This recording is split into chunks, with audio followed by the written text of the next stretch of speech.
Good afternoon, everybody, and welcome to the Sunset Safari here. Safari Live is the show, WildEarth is the company, and the Kruger National Park here in the northeast corner of sunny South Africa is where you find yourselves on a virtual safari for the afternoon. Those are some buffalo over there, and we would like especially to welcome Miss Mervine's class from Virginia Beach. And you're, I believe, a geography and English class combined. I'm not sure how that works, but please feel free to send through your questions. Hashtag Safari Live, questions at wildearth.tv. It'll be great to hear from you. On camera, we have Gendre. Hello, Gendre. My name is James Hendry, and on the other vehicle, we have Scott Dyson. He's being filmed by David. And in the final control, Kirsten McLennan-Smith on the vocals, and I think Nikki on the keys. It is 33 degrees centigrade, 93 degrees Fahrenheit, a very pleasant afternoon here. Some lovely clouds sort of gently floating overhead, filling us with a sense of wilderness peace. Now, this is a large herd of buffalo, the extent to which I actually don't know. We've actually just driven up here. Droven, that's wonderful English for the English class. Droven, of course, is the past tense of drive. And it isn't. Don't ever use that word again. And we've just driven up here, and we're trying desperately to, well, not desperately, but we're trying to just see the extent of this herd of buffalo. It is probably about 300 strong. And we're just going to ease our way in here and get an idea of how many there are. And I think you'll find that they would have come from the water. There's a large water hole up to the left-hand side of your screen, and they will now be looking for some fresh grazing. And you can see the ones on the right-hand side are starting to look a little bit nervous. Gendre, just look at this fellow here. He didn't like the look of Gendre at all, did he? And as they smell us, you see the wind, there's a gentle breeze coming from the left-hand side of your screen to the right, and as they start to smell us, they start to move. They don't like the smell.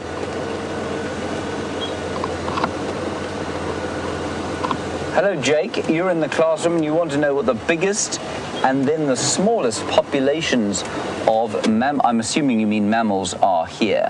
Jake, the largest, I suppose, unsurprisingly, you would find are the herbivores. And the largest group of herbivores we get here are a species called impala. They are an antelope species, and they are the most common antelope in this particular area. Then I suppose the most uncommon would be the predators, and I think you'll find this in just about every single ecosystem, where predator numbers are much smaller than their prey items, and the smallest number would probably be either leopards or cheetah. In fact, cheetah would definitely be far fewer in this particular area than leopards. So cheetah or wild dogs would be the most, or the least numerous mammal that I can think of. Thank you, Jake. And that, of course, like I say, is completely standard for any ecosystem. The number of predators will be far fewer than the number of their prey, unless things are out of kilter.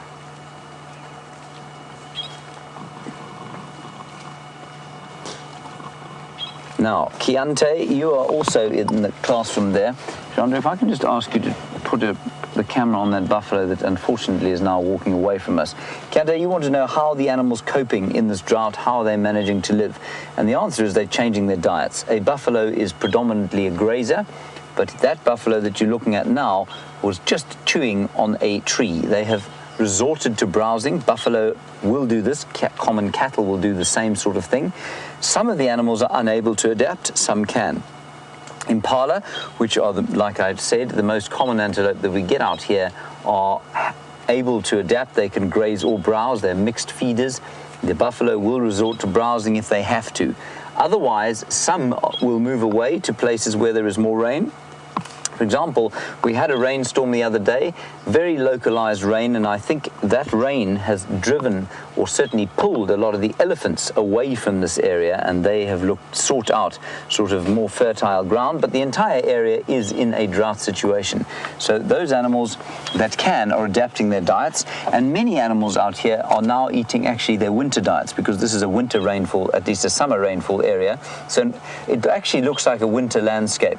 to us at the moment. A few more leaves in the trees than there would be in winter, but it is essentially a winter landscape. So things like a bush baby, which is a very small primate that we get out here, and they will eat tree gum now. They would normally be eating insects, but the drought has meant that there aren't a lot of insects around. I'm going to have to pull this over my eyes. I'm afraid the sun is very bright. And so they're onto their winter food, which is tree gum, acacia gum. Likewise, the elephants are also eating largely browse, and normally this time of the year they would be grazing. So the animals are adapting, and those that can't are starting to show real signs of the drought. A good example would be the steenbok. Sorry, I keep moving my comms. Let's go across to Scott. He's going to tell you about some impala before I say anything else about them. He's got some to show you.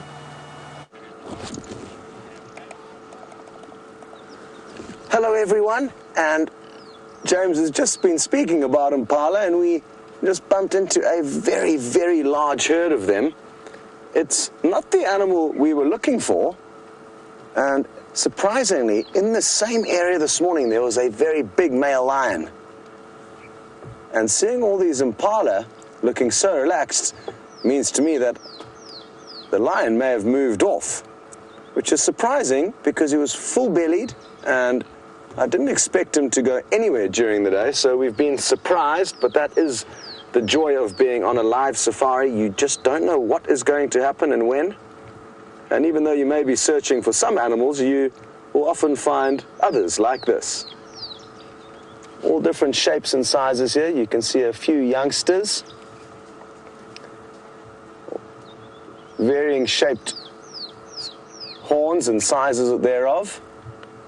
Hello, Myra. You'd like to know if we've ever managed to see a kill live. And yes, we have. Not very often, but the only one that I've managed to see was a leopard catching a baby impala. Interestingly, the leopard had lost its cub to a hyena the day before, which was obviously very sad. It was the first time that cute little leopard cub had ever been seen. And within the next 24 hours, it's really interesting what happened, because everyone felt so sorry for the leopard who lost her cub to the hyena, which is understandable. But then that afternoon, the leopard killed an adult female impala, and we didn't see that, but the next morning we found the leopard, and she took us back to the impala kill, which she had pulled up into a tambuati tree, keeping it safe from animals like hyena and lion, which are not good climbers, so she stores it up in the pantry there. And we were waiting for her that afternoon to continue feeding on the adult female impala kill when we noticed there was a tiny little baby impala lamb, and it had been orphaned by the leopard who killed this little impala lamb's mother. We then heard the little impala lamb calling desperately, looking for mom. Wham, wham. And the leopard got up and killed it as well, which is obviously good because it would have suffered for a long time if the leopard hadn't have caught it and killed it as well. But that's the only kill that I've seen. But an interesting sequence of events with the leopard having lost its cub, and within 24 hours, after everyone felt so sorry for the leopard, the impala had also gone through a very tough time. We have had other kills, lions catching buffalo, and lots of birds catching insects, and we got an owl catching a mouse once. But the thing is with animals of this area is that they do a lot of the hunting at night time under cover of darkness, when it's a little bit easier for them. We've also been in the area of wild dogs, who are very successful hunters. They kill more prey than any other predators in terms of their strike rate. They probably are successful about 70 to 80% of every time they chase something, whereas lions and leopards maybe only 20% of the time. Okay, let's carry on looking for this big male lion. He was just up off to our left, and he could be anywhere lying up in the shade. Now, I forgot to introduce myself to everyone. I'm Scott, and I'm teamed up with Dave on camera, and it's great to have you guys on board. Judith from Lansdowne High School would like to know, how does the food chain work here? Who's right at the top? Who's the most dominant? And it's the lion who are the most dominant predators in this area, and the male lions, more importantly, are the most dominant. They bully the females from time to time. If the females make a kill and the males come across it, they will steal from them. Lions will also steal from leopards, from cheetah, from hyena. So there's a lot of thievery that happens out here. If you're big and strong, you get what you like. And the same goes for the lesser predators. Leopard will steal from cheetah and will even kill cheetah. Lions will also kill leopards. So it's very harsh realities of the African wilderness is that it's only the toughest and the strongest animals that do survive. But what's interesting, Judith, is that things will vary. In different parts of Africa, you may find slightly different scenarios happening. For example, here the hyena will usually try and steal from leopard because they've worked out over time that there's quite a lot of leopard in this area. We're very lucky with our leopard viewing. And rather than trying to steal from lions, which is risky business, it's a lot more dangerous than stealing from a leopard, they will almost specialize in stealing from leopards. Whereas in other parts of Africa, hyenas have realized that it's most effective to hunt for themselves. And there you will find lions actually trying to steal from them more than hyenas trying to steal from the lions. So you get different relationships between the apex predators that occur in Africa depending on where exactly in Africa you are. And I guess we could think of us as humans and how different tribes or different cultures will act differently, behave differently in different parts of the world. And even though we're the same species, we're all humans, we act differently. So we can often try and apply our own kind of animal behavior to that of wild animals when thinking about that and asking questions about them.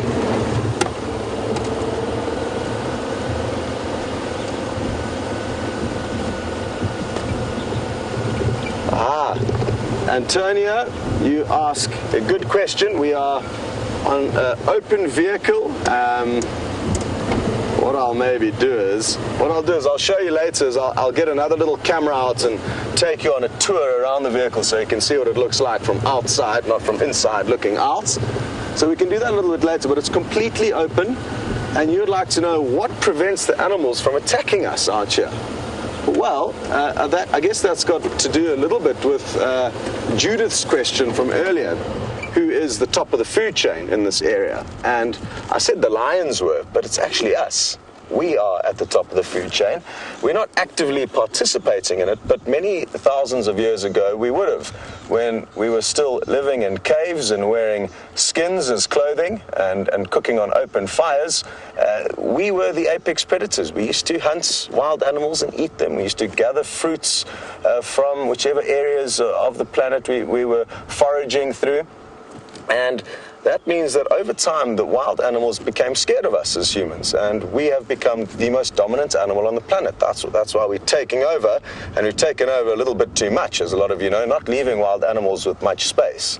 Now, because of that, animals will typically run away from humans. If you go to a very, very rare or remote parts of Africa where humans and animals don't see each other very often, and you drove in with a car, that animal's going to look at the car and run away from it. It's not going to stick around and think, what is this? It's going to be scared of us. It's also going to be scared of the upright figure of this animal walking on its back legs. That's we've evolved to do. We wouldn't have been on our back legs forever, just like a lot of our monkey cousins that run around on four legs. The lions and wild animals of this area became scared of the bipedal human figure that walks around. And that's why in this area it's taken many, many years since the 1960s of people coming here, driving around and making the animals realize that all we want to do is take photographs or film them and watch them. We never want to interfere. We merely want to be spectators. And by being a spectator out here, we fit into this funny little gap where animals almost don't see us as a benefit to them. They don't see us as food. We never help them. All we do is just sit and watch.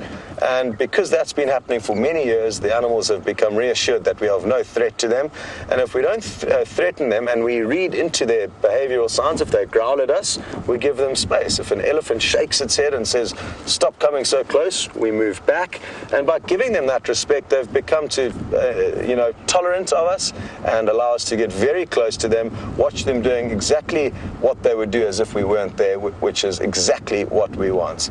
That's not, Antonio, to say that we mustn't be careful. They are still wild animals, and even though they may not react to the vehicle as you would think they would, we still need to be careful and still need to give them the respect that they need, because there are situations where animals, if you don't listen to them and read into their signs, they can crash into the vehicle. So those things do happen, but not as often as one would think. Good. We are going to be sending you back to James. I'm going to try and work out where this lion's gone. I may have to get off and check for where his tracks have gone. It's going to be difficult. The ground's quite hard, but let's see what we can do. Hopefully we'll find this lion soon. Over to James. Well, in terms of a food chain, of course, Scott is looking for the buffalo, and Scott is looking for the lions, and one of the lions' favorite foods, of course, is a buffalo, just like these ones. And these buffalo are quite closely related to the Asian water buffalo. Well, they look the same, but they're actually a very different species. And we were talking about, or you were talking about, being the apex predator out here.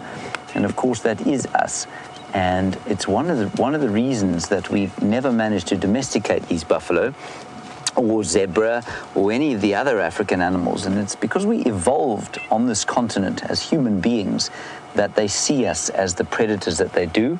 And in other parts of the world, I mean, we colonized the world during the course. I think the last place for us to colonize was South America about 11,000 years ago. And by the time, of course, that human beings left Africa between 60 and 80,000 years ago, we were anatomically modern. Most of the animals that we know around here were as they are now. And when human beings came across animals in Asia and in Europe and Australasia and in the New World, the Americas, they didn't have a natural terror of human beings like these ones do. This is a big bull buffalo, and he's decided that he's not quite as terrified of us as his cohorts, but then he got a smell of us and decided to go the other way. Let's just go a little bit closer. Now, Kai Rem, I think I've heard your name correctly. You're from school, obviously, and you want to know how it is that we as human beings affect the landscape in this area. Well, Kairam, I suppose the greatest effect we have on the landscape is through the construction of roads, for game drive, and that's an important part of it. Then you must understand that this particular area that we're in is split up into separate private farms, and this is one of the problems with private land ownership, is that everybody's allowed to do what they want with their own piece of land. And so one of the major things that everyone wants to do, if you own a game farm or you own a little piece of the wilderness, you want to put water on it because it's very nice to sit outside and of an evening and watch the animals come down to drink in front of your camp. But what that means is that instead of an area where animals move down to the perennial rivers to drink, they now don't have to move those distances. And that has changed substantially the species suite that we have out here. So if you were to come into this area, say 300 years ago, before the advent of human beings and before the advent of, well, not human beings, but before the advent of large numbers of human beings, and certainly before the advent of hunters and private landowners, I think you would have found much larger herds of a much more varied species suite. So I think we would have had sable antelope and roan antelope and sesame, maybe and even hartebeest, and the odd herd of eland even. And they would have been moving between the perennial rivers. Now, of course, the impala and the zebra are much more numerous than they used to be in the past, and that's because they are not very good at getting to and from or migrating to water, and now, of course, they don't have to, because you can't actually go with it sort of more than 2 kilometers without hitting some water. Now, the interesting thing about that, of course, is that the water was put in with the best intentions in the world. Let's provide water. All animals want water, and so if we give more water, the animals will survive better, and things will be hunky-dory. When in actual fact, it had precisely the opposite effect. It reduced the diversity of mammals, and it changed the vegetation type as well. Of course, around water, you're always going to have heavier pressure on the grazing and on the browsing. And so the result of this is that they're now closing waterholes, for example, in the Kruger National Park. They're closing those down, encouraging the animals to move again to the different rivers. And so what that does is makes the herds bigger. They have a more positive fertilizing effect on the land, and then pieces of land do actually get to rest, whereas now, certainly in some of these private reserves, that isn't the case. So, Kyron, I would say that would be the most obvious effect that human beings have had on this area of late. Very different, of course.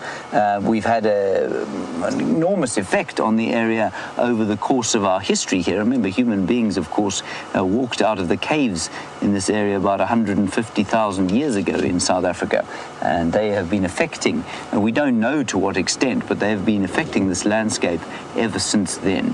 Very nice question. Thank you for that. I'm just going to try and get into a different position here, and we'll see if we can't find just something else to look at.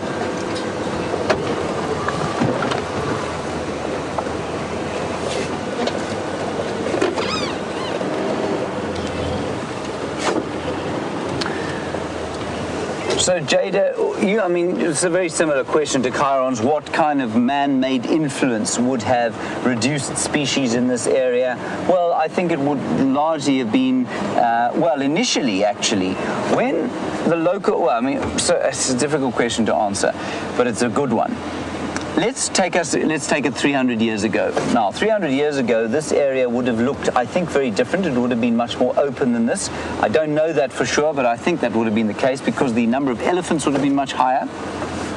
Very few people lived in this area simply because it was full of malaria, which it still is at times, but it was also full of trypanosomiasis, or sleeping sickness, which is brought by something called a tsetse fly.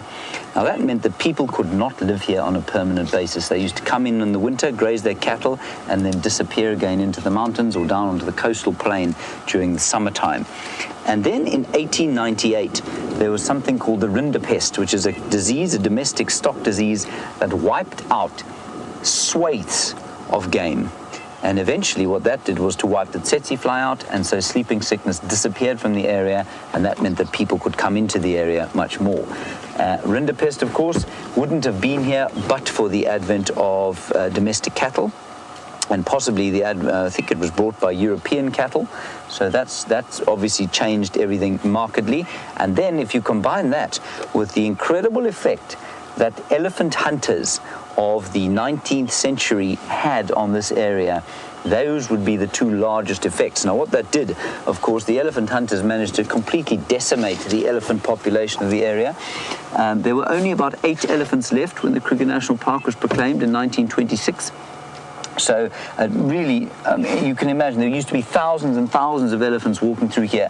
Now, elephants are a keystone species, that's a good term, and the keystone species is a species that has an immense effect. You take it out of an ecosystem and often everything else will collapse underneath it. Now, an elephant is a keystone species because they have such an enormous effect on the vegetation, and so the elephant hunting of the 19th century, combined with the rinderpest, which allowed far more people to move in here on a permanent basis, would have reduced species and would have changed the state of the landscape completely. And we don't know exactly what it would have looked like, but I suspect much more open, possibly a much more diverse grass sward. Let's go across to Scott. He's got a fascinating bird to show you. Well, we've just got into position here. And look at how pretty this bird is. It is called a European roller, and what's interesting is that it has traveled all the way from Mediterranean Europe, from another continent, all the way to where we are here in South Africa. So quite fascinating that it's made such a long voyage. And it's come here for our summer. I know James has been discussing the fact that our drought is causing a little bit of trouble for some of the animals at the moment. And I mean, this European roller had no idea that it was going to be a drought while it was flying all the way here. But now that it's arrived, it's had to make do with the harder times than normal. There's still a little bit of food around, but not as much as usual. And what's really fascinating is just the other day, I got to see some fascinating behavior. And Leander and Maya, you would like to know, how has the drought affected the animals' migration? And what it's meant is that on arrival here, they've had to start thinking about how to find more food. And what I've noticed is the other day we had a rainstorm that came over, and typically after big rainy thunderstorms, a lot of insects will emerge from their hiding places and thus provide a lot of food for animals like this European roller. And what we saw was flocks and flocks of bird following the rain as it moved off, because they knew that if they followed the rain, there would be lots of insects like the reproductive termites that emerge from the termite mounds and therefore create a bounty of food. So they just had to kind of think clever in order to find their food. And I guess still probably better off being here than up in a European winter, because there'll be a lot less insects there than even what we're experiencing during this drought. You can see it's looking for some insects now. Look at how it's tilting its head from side to side, and we may get lucky. It may at any moment fly off this perch and go and catch something. They usually catch their prey on the ground, the rollers, and this is not the only roller we get here. We get some that stay here throughout the year. Some may say it's a slightly prettier cousin, and I'm going to get my bird book out now to show you guys the other rollers that we get. This is the only one that migrates to us, but take a look at its cousins, because it's a family of incredibly colored birds. Look at that. The lilac-breasted roller. We might be able to find you one of these before the end of the safari. Also the racket-tailed roller. These we don't get here, sadly, further north in the Kruger National Park. And to give you an idea, we are in a massive, massive national park. It's about 200 miles long. So these ones are right at the top of the park. The purple roller down here, and the broad-billed roller, this we get here, this one also further north in the park. But aren't those all amazingly colored birds? All eat insects. Thanks, Dave.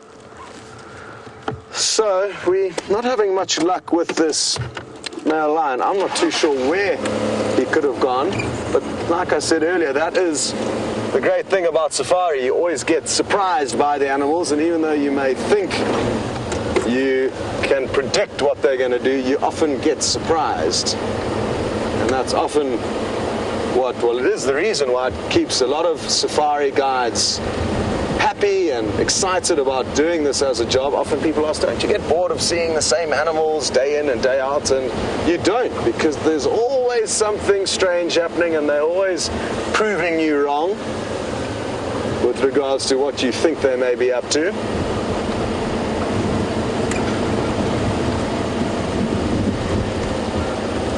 Yay! We found some animals that you're all going to like. They're just on the right of us. And Cody, you would just ask me what is the favorite part of my job. Well, it's sharing moments and experiences that so many people will only ever get to experience in Africa. And the animals that we're about to see over now are one animal that I love spending time with. And it's those moments that we get to share with people, the joy on their faces when they do get to see some of Africa's finest game is what keeps me excited. The hardest parts of the job, maybe the early mornings. That can be tough, but you get used to it, and you often have time to snooze during the day. Now, as I off-road, I know which trees can tolerate a little bit of bullying and those which can't. You get some trees that are very flexible and some that are more hard that would snap if we drove over them. And part of your guide training is to understand which trees you can drive over and which you can't. We are in great luck. I'm just going to stop here and take a look into these bushes. It doesn't look like anything at first, but you're going to get a shock when you see what we found. Some elephants. You can see Mom's tusks over there, and she's got quite a few little youngsters with her. One that looks very recently born, And I think that I can recognize this elephant because she's missing the end of her trunk, I think. I didn't get a good look, but I think she's an elephant with a slightly shorter trunk than normal, and she's got a tiny newborn calf that I'm hoping is going to pop into the open. So rather than us barging our way through these bushes, let's rather wait for the elephants. It looks like they may come closer towards us, but they're moving very slowly in this midday heat. The youngster, there's three of them. So there's a medium-sized one on the right of the screen, then Mom, whose tusks you can see is lifting her trunk up, plucking off some leaves. Imagine you could do that with your nose. Oh, and the tiny little baby is somewhere in between them, but it's so small that we can hardly see it. You might be getting a glimpse of it behind the medium-sized one now. It is minute.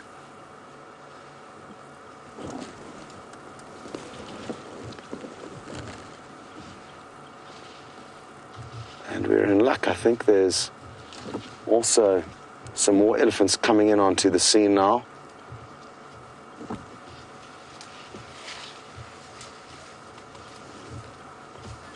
Here they go. They're about to pop into a little clearing.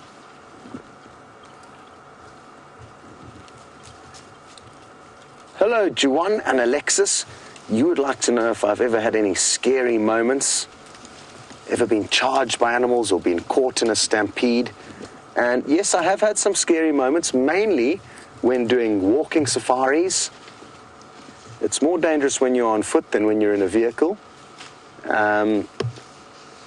So yes, definitely had some scary moments, often with elephants.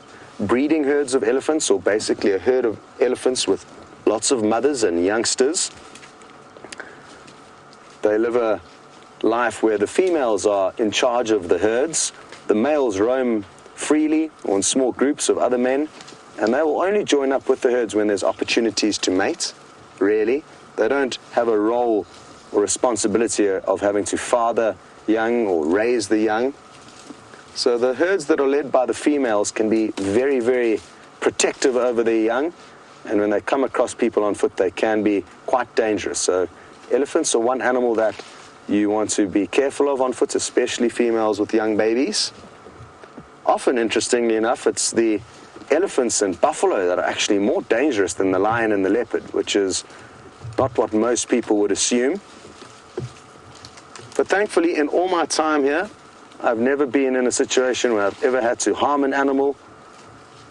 We do carry rifles when we do walk in case of an emergency, but with the right training and with the right respect given to these animals, you can avoid dangerous situations. There's a nice big bull on the right here.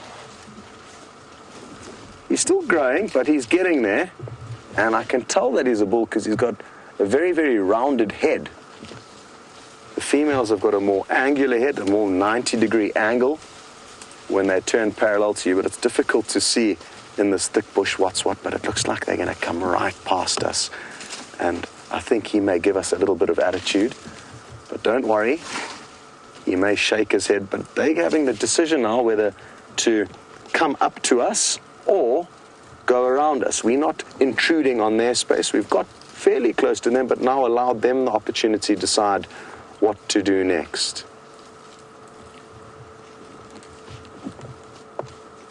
I've lost track of who's who. There's quite a few more elephants that have come onto the scene here. And like I said earlier, isn't it remarkable that they've got this hugely specialized nose that they can use like we would use our hands to help feed, and they'll also suck up their water into their nose and then blow it into their mouth in order to drink. Imagine us trying to do the same thing with our nose.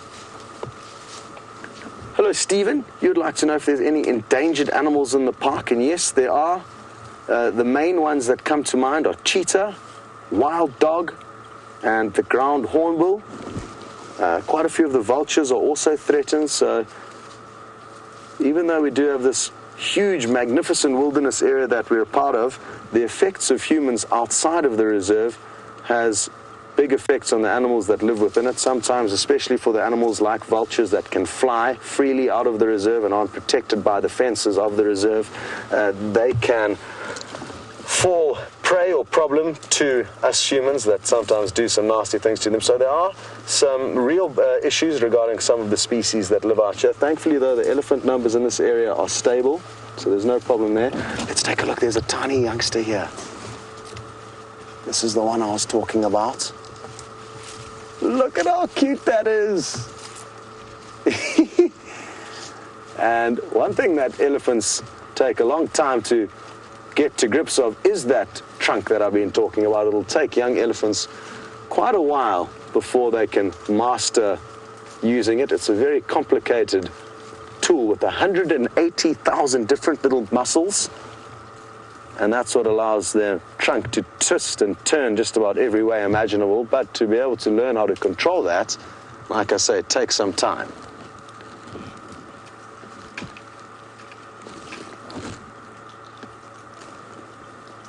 Now I'm guessing that this big bull that we're looking at now you can see his rounded head that he's looking at us side on. So that's good news, that you've got to see that side profile of an elephant bull's head, rounded like a soccer ball. A female's forehead would essentially be a 90-degree angle. It would be like a square on the top of her head. And I think I know why he's hanging around here. Earlier I said only the males will join up with females when there's opportunities to mate, as a general rule. And I noticed one of the females walking past looked like she may be in season. There was a lot of moisture dripping between her back legs, so that would explain why this guy's floating around. He's trying to get himself a girlfriend. Not trying very hard at the moment. He's lost focus and he's now busy on just filling his belly. Here's another one here coming, Dave. Might be a little bit better. Another young bull. He may give us some attitude. Let's see what happens here. Oh, he's coming right in front of our vehicle. How awesome is this? Hello. What can you smell? We don't have any food here, but you're more than welcome to come and eat all of the bushes that are growing around us. We're not going to give you a hard time. He is literally 2 meters away from us, everyone. You can see my shoulders still in the shot, and now maybe even my head.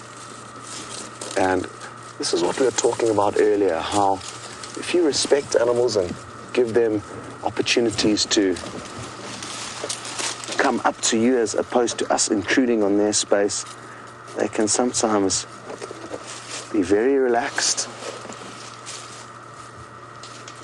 And even though they have maybe come across humans behaving badly in other parts of the world, I think they feel safe here. They know that if they come into this reserve, they're not going to have any trouble. And that's what's allowing us these incredible views. Hello, boy. What does that monkey thorn taste like? I hope you guys get some more rain so that the trees grow a little bit more for you. But it seems like you're really enjoying chewing on that. You can literally see into his mouth. We are very, very lucky to be getting these views. He's almost close enough for me to reach out and touch him. Not that I'm going to.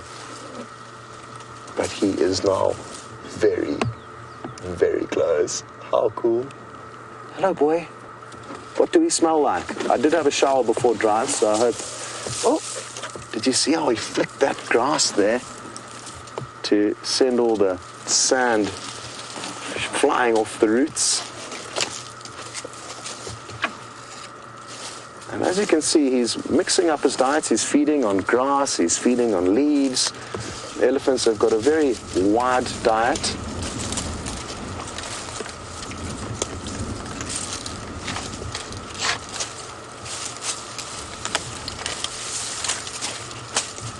Hello, Nicole. In Lansdowne, you'd like to know a little bit about the behavior of the animals. Do they have periods or times of the day where they're more likely to be active and more times where they're likely to be docile? And yes, certainly depending on the species. Some will be very docile during the day. A lot of the cats will typically be docile during the day. But elephants, for example, will move throughout the heat of the day because they need to feed on so much vegetation. As you've seen, since we've been with these elephants, they have been feeding non-stop. And they will spend a lot of time, especially during the hotter hours of the day, like now, on the move, when the lions will typically be sleeping. So different species will certainly have different tendencies and periods of activity. The cats after dark, a lot of the prey animals will be more active during the day when it's a little bit safer. But a lot will also depend on the season. Come winter or summer, they may behave differently. And because a lot of animals can't rely on the routines that we rely on, for example, you know, the big cats, they don't know when they're going to be able to catch their next meal. Sometimes they have to be flexible. But the most productive times usually are in the early morning and the late evening when it's nice and cool. So that's why we head out on safari. First light and last light in the evening. Well, as much fun as we've been having with these ellies, we're going to continue on now and send you across to James, who's found some other interesting animals. Well, that's an incredible sighting that you've had there. I'm really pleased that in just these 45 minutes you've seen such an amazing array of different animals. Here are two zebra. That over there is the stallion you're looking at, and he's with one mare, and that is quite an unusual thing. I think probably what we have here is a young couple. The young male has probably just found himself his first wife. There she is. And they are grazing on the grass on what is called a fire break. Now you can see here that the landscape is slightly more open.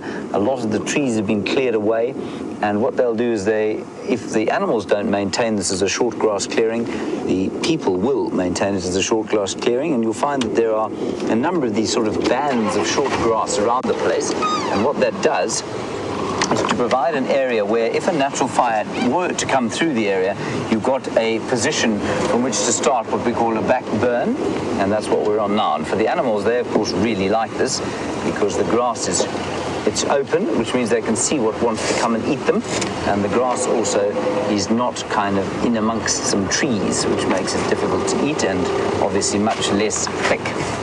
There we go. Just try and get into a decent position here without frightening them off. There we go. So, yeah, young male. Female is not actually that young. She looks quite a lot older than him. Bit of a Mrs. Robinson situation. You can ask your teacher about what that means. And that's not unusual.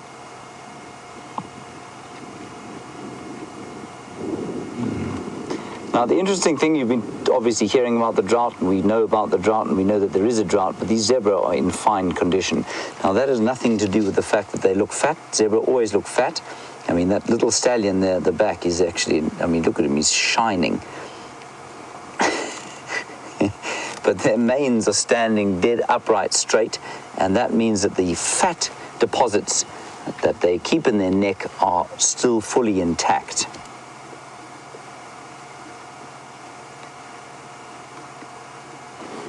Now, Nate and Keontae, you want to know about the water distribution on this reserve and how do animals find water. Nate, they find it in the same way that you would. They learn from their parents where the water is, and they learn when they're foals. The herds will travel to and from the available water.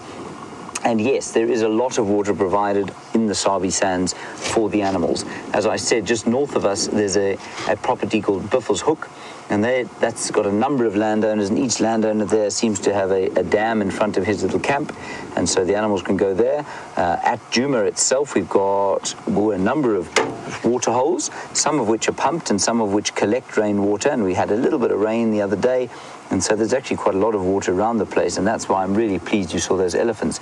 Those are the first elephants we've seen in the last few days because the water is now even more dispersed than it would be, which means actually, although we're in a drought, for the next week or so, there will be lots of little puddles of water that animals can drink from. Remember, very few animals out here actually need clean water. They can quite happily drink very dirty water, the likes of which you wouldn't even bath in, let alone drink.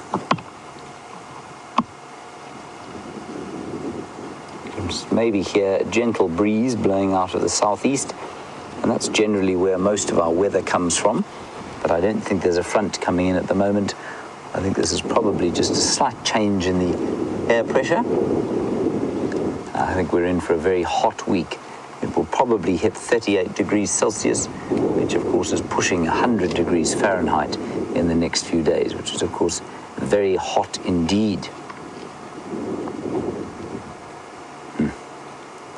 You can see the zebra there eating the fresh grass and enjoying it very much, and I'll get on with that. I'll get on with this. I've got a question here. Sounds like Fergus, but I don't believe that's your name. Because are you getting that, Chandra? Bertus? Bertus? Maybe Bertus. Anyway, a question about local languages that are spoken here. Yeah, no, I'm afraid I'm missing the name. The local languages here, the main local language spoken here is something called Xitsonga, also known locally as Shangaan, and that I do actually speak it in a passably conversational way. Then the other major local language here would be Pedi or Northern Sotho. And that is a completely unrelated language, and I mean there are 11 official languages in South Africa, and in this area those would be the major two, Pedi or Shangaan Tsonga. And what I will do is say goodbye to you. We'll hand you over to Scott, and I will say goodbye to you in Shangaan, and I will say I khensile ngopfu ku hi vona la I rhandza ngopfu ku vulavula na n'wina. Nta ku rungula le ka Scott, hi ta vonana siku rin'wanyani. Bye bye.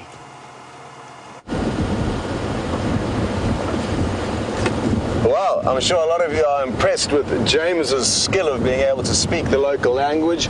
He speaks it better than any person I know, of course, other than the local people who can speak that language. I hope the kids at Lansdowne High School have enjoyed being on safari with us. We got so lucky with that elephant sighting, and again, that is the joy about safari. We were looking for a lion and we found elephant. No problem with that. And the fact that that one came so close to us was an absolute bonus that we were all so lucky to experience, and I hope you did enjoy that. I guess you guys have to head off possibly to your next lesson, and until you join us on the next safari, work hard, and I guess thank your teacher for allowing you guys to be on a live African safari. I wish I could have done that when I was at school. So yeah, you guys are lucky, and we are happy to have you on safari, so keep joining in. We do it twice a day, and we will see you next time. Goodbye. For the rest of us who are going to continue on safari, let's try and work out what this lion's done. Now, there has been a report that a lion, possibly the same one that we had this morning, was found to the south of our property, meaning he has moved a long distance from where we saw him. I find that so hard to believe. But again, anything is possible, as we've just been saying. So he could have got up with that very full belly of his and walked off the property, which would have been great for us to see, but alas, we were not in the area.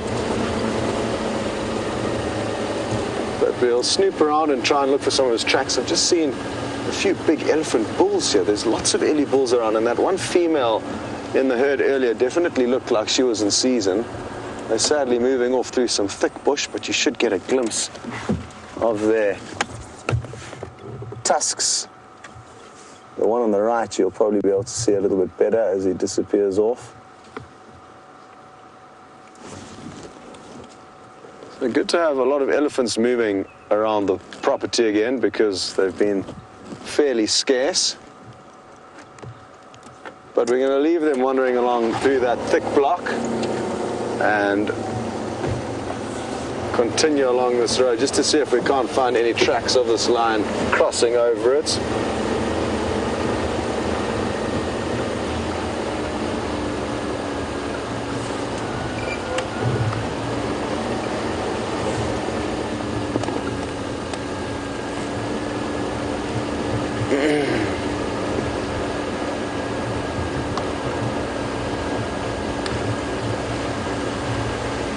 Jack in Romania, I don't really understand your question very well. So let me just have a go at it anyway. You've mentioned if the grazing animals are doing more browsing during the drought, does that mean that the shrubs that would be browsed on are more prevalent? There's more of them during the drought? Not necessarily. I mean, there's a mixture of both ways, and I'm not sure if James said that grazers are browsing more or vice versa, but I've noticed some of the browsers also doing more grazing. So I think it will fluctuate. It will merely depend on the individual species and the area. But no, there's not necessarily more stuff to browse on than to graze on. Maybe it'll go through a stage where, yes, you know, now there's lots of green grass after the rain, whereas a week ago there wasn't. So there you'll find grazers maybe doing more browsing because the trees have been able to withstand the drought slightly better than the grass has. But now that it's rained, you'll find browsers probably capitalizing on the grass, because that's going to be the sweetest, most nutritious thing available. Hope that answers your question.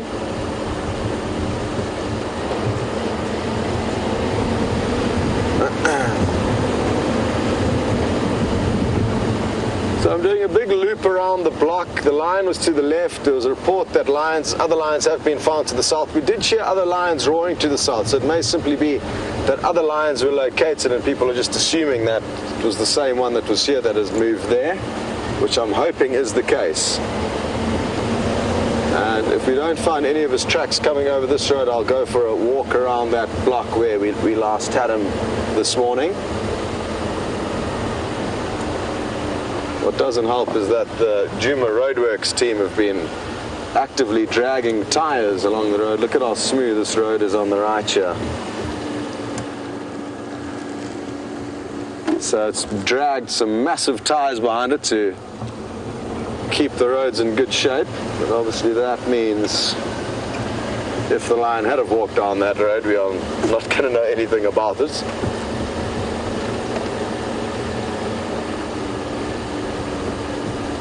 Hello John in England, you would like to know if a buffalo would attack a lone male lion if it was wounded? Yes, certainly they would. They would claim revenge. And interestingly, there was an incredible photographic sequence that I saw quite recently of that exact thing happening, and the buffalo was the victor. It was an old male lion, also an old male buffalo, but in slightly better shape than the lion, and they went at it for hours, fighting with one another, but the lion lost in the end. Hello, little pigs.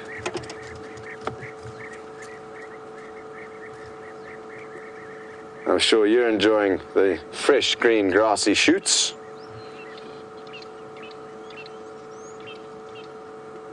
That looks like a young female that would have been born this time last year. Oh.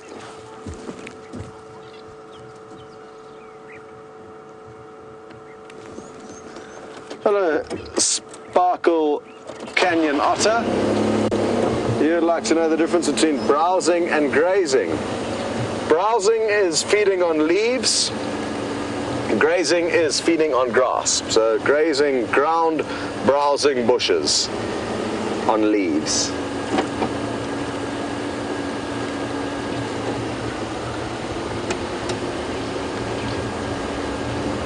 And yeah, that's all there is to it really.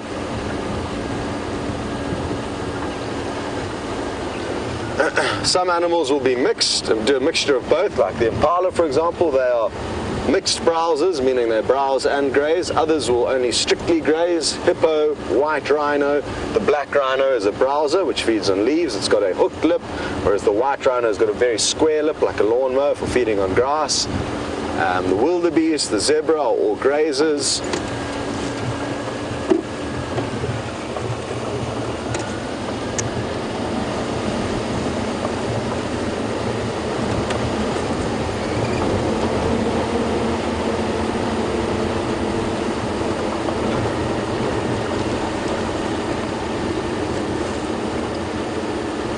Hello, Michael in Arizona, who only joined on these live safaris 5 days ago, and very happy to hear that you're enjoying it, and also happy to hear that your favorite animal is the rhino. Now, sadly, as I think you would have gathered by now, we do not show rhino. We do not want to in any way assist poachers, even though the chance of us doing that is actually very slim, I believe. We don't want to take the chance of bearing the location of a rhino, the exact location of a rhino, so we don't show them on air. And you mentioned that you are aware that they are under huge threat from poachers, so glad you are up to date with that. It's a major problem at the moment. And at the current rates of poaching, rhinos are not going to make it. They are being killed faster than the living population can reproduce. So it is a major issue. You would like to know though, Michael, on top of the human poachers causing trouble, are there any wild animals that are assisting in declining their population? And yes, there is, but it's not common. Lions will from time to time kill rhino, usually younger rhino, or maybe a very old rhino. But it's risky business. Rhino are ginormous. They've got that big horn. They're hugely powerful. They're very quick as well. So not easy business for lions to catch and feed on them, but it does happen from time to time.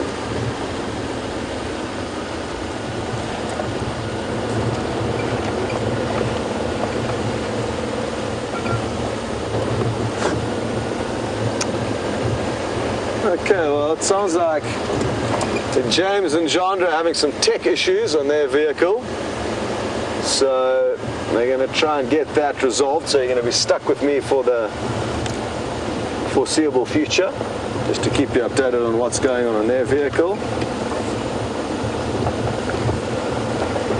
And maybe they can let Steph know that this lion's disappeared, so maybe he can come and have a look around here for him. That will be helpful for us. I know Steph was planning on coming out to help us.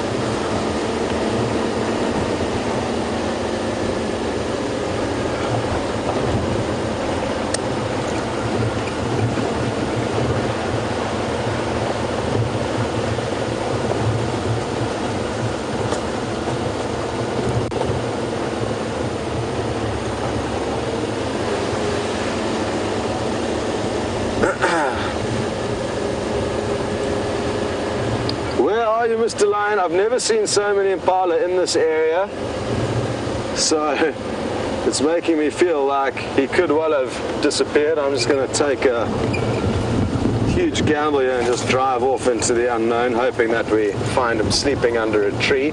This was the general movement he was moving in, so maybe we'll get lucky.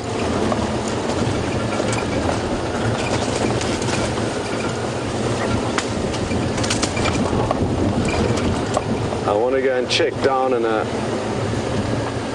area of riverbed where it may be nice and cool for him to seek shelter.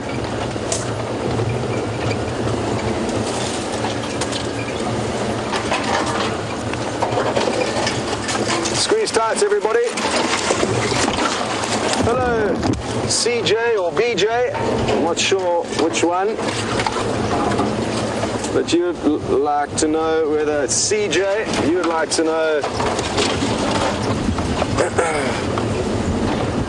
whether or not we can be certain that it was one of the Birmingham boys that we saw this morning.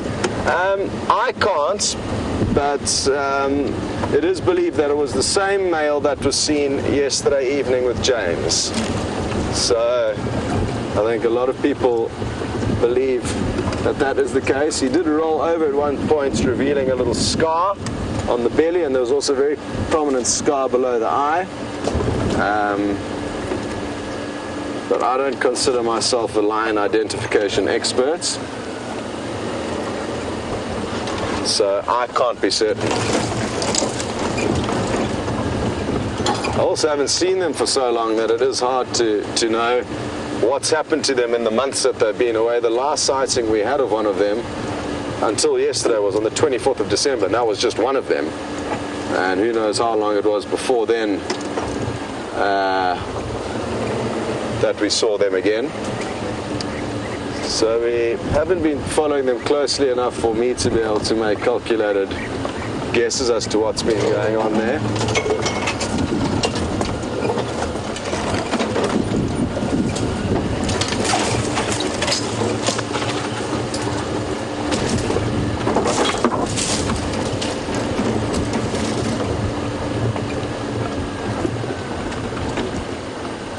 Maddie, sorry my friend, it is going to be sad that we can no longer go on safari together, but we will still be able to keep in touch on Facebook, and even though we won't be able to go on live scorpion hunts, what we will be able to do is hopefully I'll be able to find you some different scorpions wherever I end up that we don't find here, so you'll get to see some bigger, so maybe some nastier ones. We haven't showed you any very venomous scorpions since I've been here. We've only seen some friendly ones, so it'll be nice to show you some different ones, and that is a reason why I'm going, just to be able to see some different animals and see some different places, and I will be sharing as much of those adventures with you guys as possible. But I'm going to miss you too, Matty,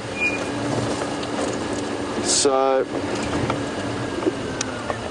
don't worry, it's not just you who's going to be feeling lonely and missing everyone on the Safari Live, and it's been so fun having you on all those scorpion hunts with me and sending through all those questions and being there and experiencing all the magical moments we've had.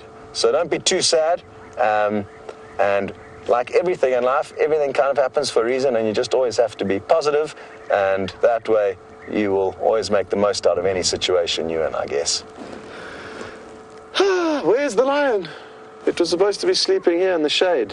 What a nice spot. But no luck. No luck. And now naturally I'm kicking myself for leaving him when I did this morning. But I really did feel strongly like he was going to pass out. For those of you who were with us, you'll probably agree he was looking uncomfortable, tired, and I really didn't think he was going to move a muscle, but he did. Looks like he moved quite a few muscles, because he's nowhere to be seen.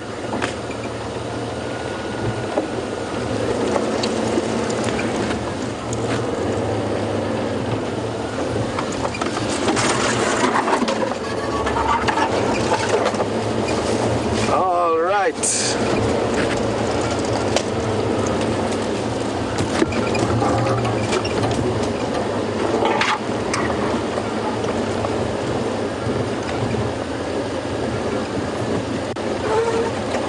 Sure, Tony in London, you've just made life very difficult for me. You've given me a wild dog challenge between now and when I leave. It's going to be tricky, but possible. Oh, I nearly got attacked by a stray branch there. He may have gone flying up past us. Tony, definitely, I'll do everything in my power to get us into a good wild dog sighting if they're around. There's speculations that James was seeing things this morning, so even though he thinks he may have seen a wild dog running across the road, having chatted to Brian and Kirsty, they're not convinced. So that basically I'm having to burn James here just to let you know that there's probably not wild dog around, even though he seemed to think there were.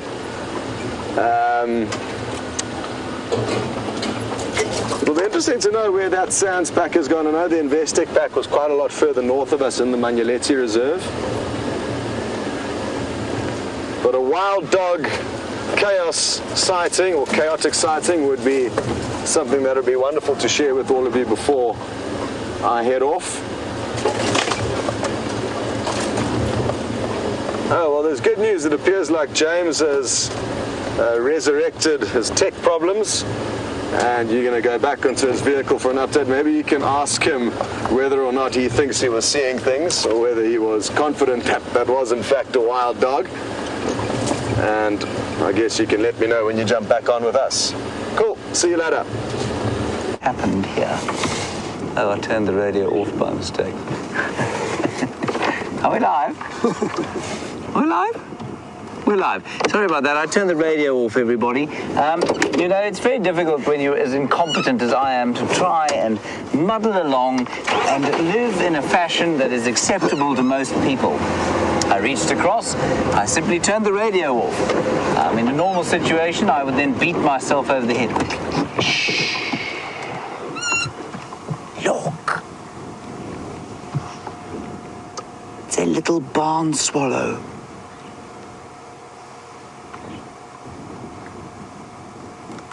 And he's thinking about his long trip home to southern France, where he will probably sup on perfect vintages in the Luberon Valley.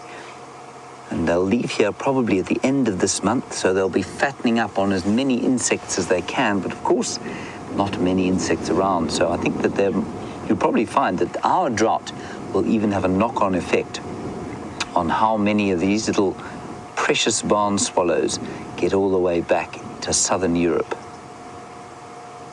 Isn't he great? He's only sitting about, what, John, 3 meters from us, 4 meters? Yeah. That's about 15 feet. That is so cool. Now, there are a couple of interesting things to note about this barn swallow for as long as he sits there.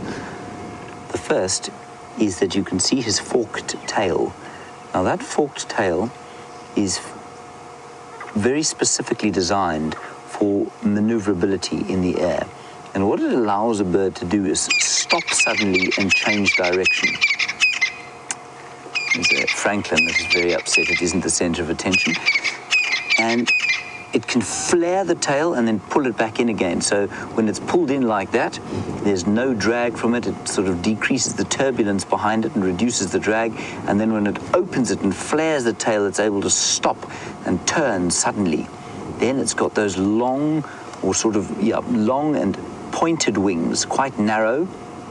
And that too allows it to glide and flap without having to use any kind of thermal. So sort of self-propel itself all the time. And the other interesting thing about it, which you can't see unless it opens its mouth, is that its gape, which is basically the width of the mouth, is very wide. It's able to open its mouth so that it looks a lot wider than you can see it there. And that's to help it, because it grabs insects in the air, tiny little flies and things. So the brain capacity, the coordination and the neurological pathways that allow this little bird to fly up into the sky, pull G-force that is far greater than any fighter pilot pulls as a human being, and then catch tiny little insects in the sky is absolutely phenomenal. And we sit and I find lying on my back and watching swallows flitting about on the sky like this one of the most peaceful things I could ever do. And I don't think we often appreciate just the complexity of the operations going on in each and every one of these tiny little birds. That is fantastic. He's just looking around. So they'll shortly start to gather, and you'll start to see lots of them sitting together on telephone wires and on trees. And as the time for them to leave draws closer, probably sometime during, like I say, towards the end of this month, then one of them will decide, off we go. And then they shall fly as one huge flock back to Europe, over Africa. And what an amazing trip that must be for them to make. Talia Gendre, let's go to Buffelshoek Dam. My little swallow. I've seen him there before, actually.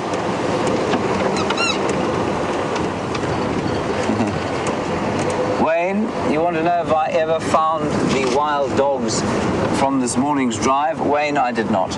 I feel a great sense of shame at that. I didn't even find a track. And I started to doubt myself, but I'm very sure that I did see a wild dog. And the reason I'm so sure of it is that that dog, when I saw it, was about 200 meters away from us. was obviously a dog through the binoculars. And when we got there were two hyenas looking around exactly the same as we were looking around, trying to see if they could find, I think, probably the dog. And the hyenas were lying about there because there was a kill in one of the trees. And we still haven't seen the leopard that has made that kill. And I'm assuming, therefore, that it is Gijima, that very shy male. And I've no doubt that he is watching the kill with interest. And he'll probably just come out under the cover of darkness to have the rest of it. It's still hanging in the tree. I went to look now. It's still hanging in the tree there. So Wayne, unfortunately, I did not find the single wild doggy that we saw earlier today.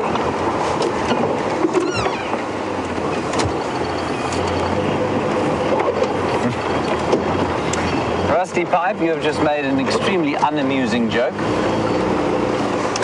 You say that you think the wild dog is hanging around with my crocodile. Rusty Pipe, if I wasn't such a sarcastic person myself, I'd say that you were being sarcastic there, Rusty Pipe. For those of you who don't know, Rusty Pipe is referring to a crocodile that I saw. I did see a crocodile in Sydney's Dam a little while back.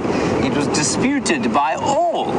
Doubting Thomases, all of you, all the viewers said it's the top of a hippo, and all my colleagues said, oh, it's the top of a hippo, until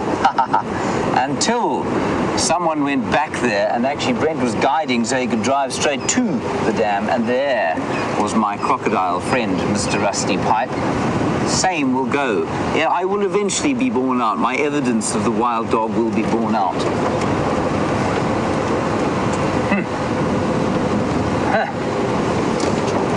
Man is meant to cope with these sorts of outrageous slings and arrows, as it were.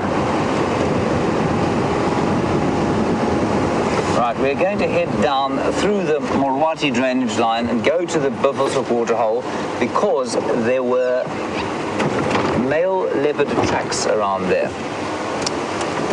And there we go. Gerda is saying that the barn swallow occurs in the Netherlands, where she lives, and I think you'll probably get a few of them from here as well, Gerda. And you say beginning of April they arrive, which means it'll be before the end of the March that they start to leave here. I think, if I'm not mistaken, it's a 6-week trip. Maybe not quite that long. Maybe it's a bit shorter than that. If anyone can tell me how long it takes them to get home, that would be great. Maybe, Gerda, you can tell us. Of course, they don't breed here. So when I say go home, I mean that. They go and they breed in Europe, and they're visitors here, and we say visitors because they don't nest in this particular area. Many swallow species do, but the common barn swallow, the harbinger of summer, does not nest here. And I'm sure it must be so nice after a chilly European winter when the first swallow flies overhead. It's the same as when the first Wahlberg's eagle here arrives back. He's normally the first migrant back, or the yellow-billed kite. The two of them come sort of around the end of August. And for us then, we know that we're heading towards the springtime. Not that winter here is at all unpleasant.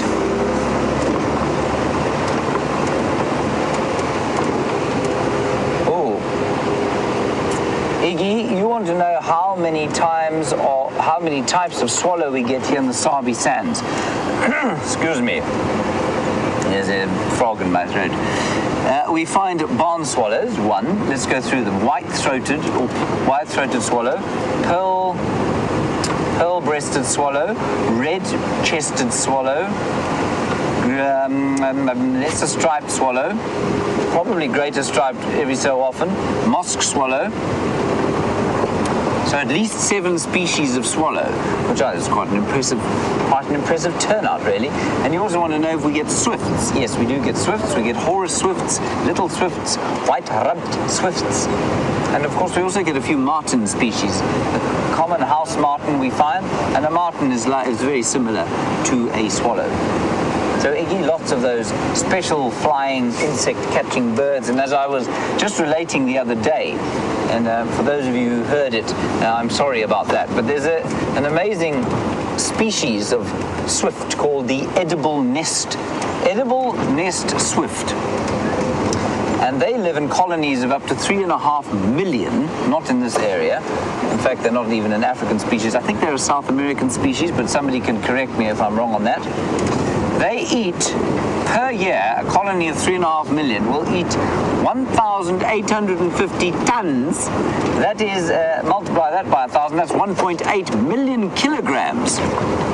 And you can multiply it again by 2.2 to get pounds, and we get roughly 4 million pounds of insects every year.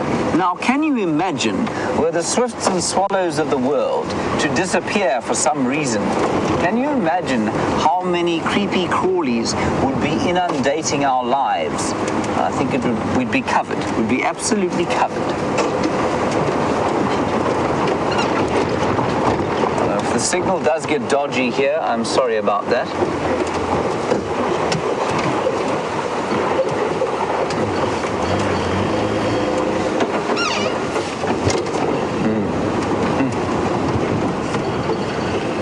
And Robin in Maryland, you've got swallows obviously there.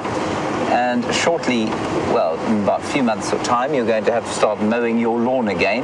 And you say when you mow your lawn, the swallows follow you and swoop down and hawk insects out of the earth and probably go and perch again, because you obviously disturb insects and bugs as you mow your lawn. Yep, it's exactly the same as a drongo does, following around, and a starling following around the elephant and buffalo herds here. Some lovely deep shade. As I said to the school kids, well, I mean, some of you would have been joining us then as well. Just a very perfect afternoon. 33 degrees or so is very nice. 93 Fahrenheit. Some magnificent puffy white clouds. And I don't think it's going to rain, but they do break the light a bit and make it less bright. It's very beautiful indeed. And Micah, you say you wish you had a summer's day like us. Well, I would agree. Today's late summer's day is just absolutely perfect. The summer's days that we had in December and January were difficult to deal with. They were really, really hot. And I don't think that there are many people that would enjoy that. I know you think you would after the freezing cold winters that many of you are experiencing.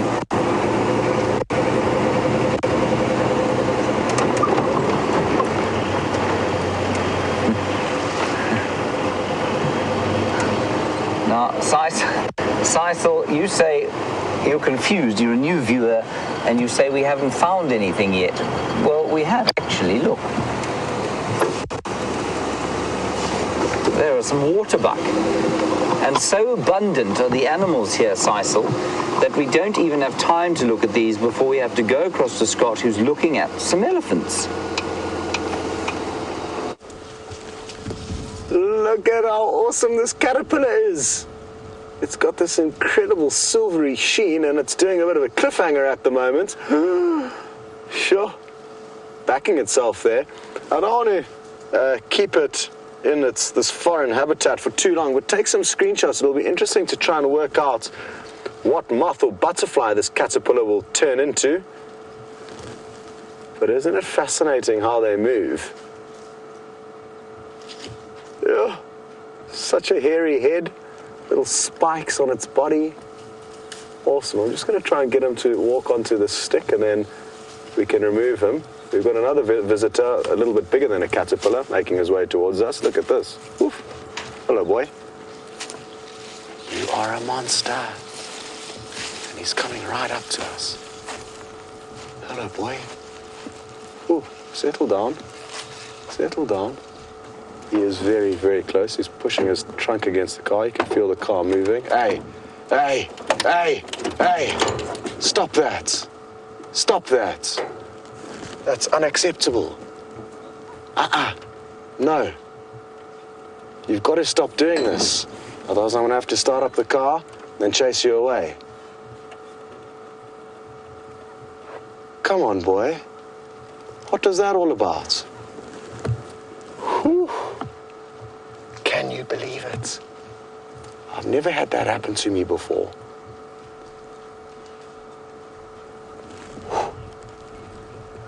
Hey,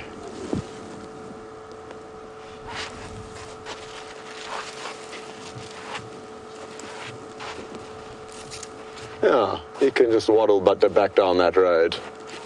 Look at the big hole in his ear. Must have been a rebel in his youth. Had a piercing. Now, that was absolutely fascinating. Look at the way he's dangling his trunk over his tusk. And that's a sign of an elephant bull in must.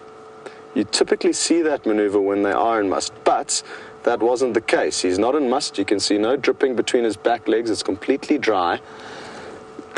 But I think he's getting worked up because look at all those impala. Such an awesome display of size differences. It looks like he could possibly chase after them. He could be worked up, like I was saying, because there's a female that's in season nearby.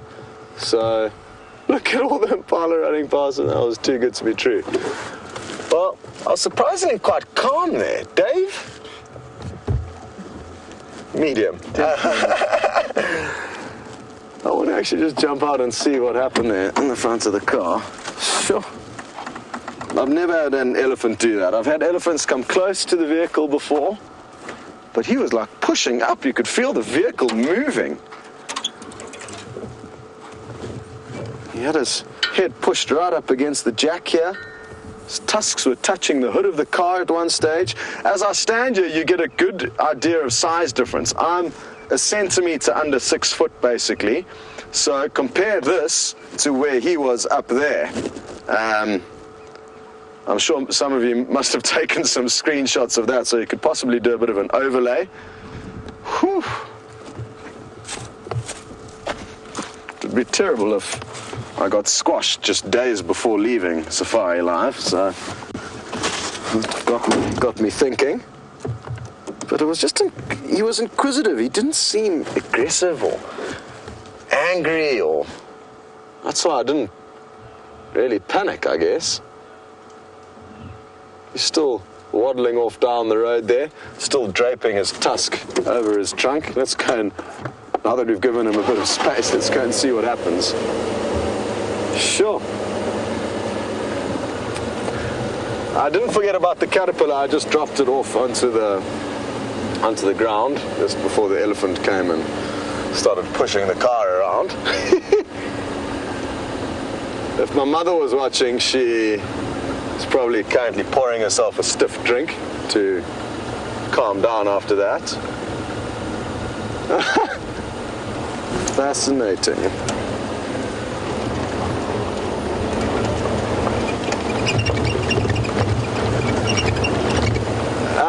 James Saylor, you have inquired as to why I've lifted my hat. It's just it's something you can do, and it works surprisingly well, just to make yourself look bigger than you actually are.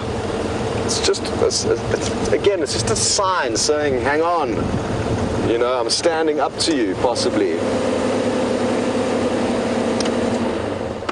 Here he is again.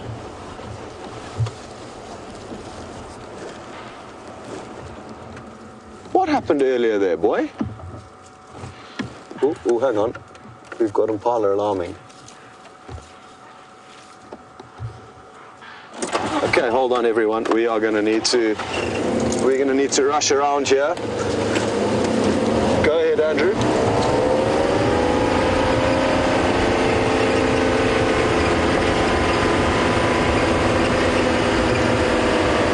No, we got nothing here.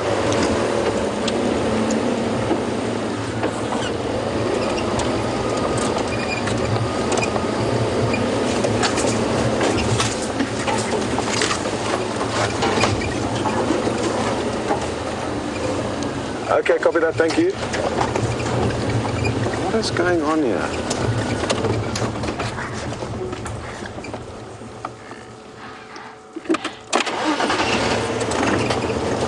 It's further up ahead of us, so these impala weren't the ones in question. Some impala up ahead. I've got a feeling, and I don't know why, that it's a python. I've just got this weird feeling within me that they've seen a python. I don't know why. It doesn't seem like a regular predator alarm call.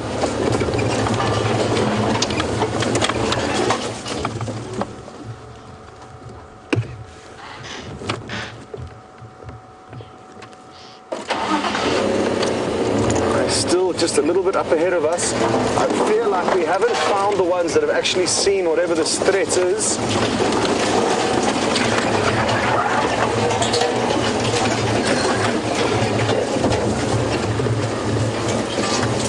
Okay, we're getting closer.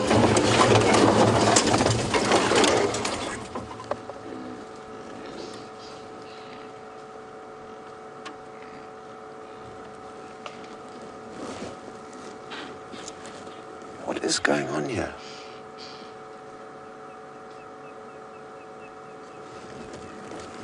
Bizarre. They seem to have stopped.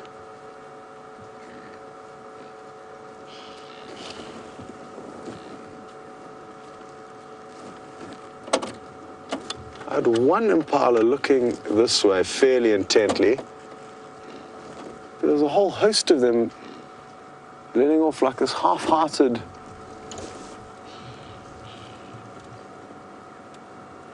alarm call. And I don't know what could have caused it. That's why I had this feeling that maybe it's something like a python.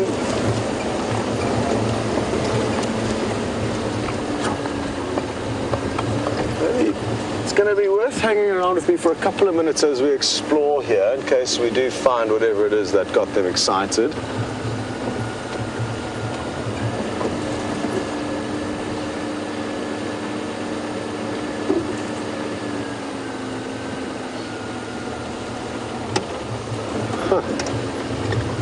Pythons are a threat to impala. They can feed on an adult male impala, a big python. So I thought that maybe they'd spotted one of those.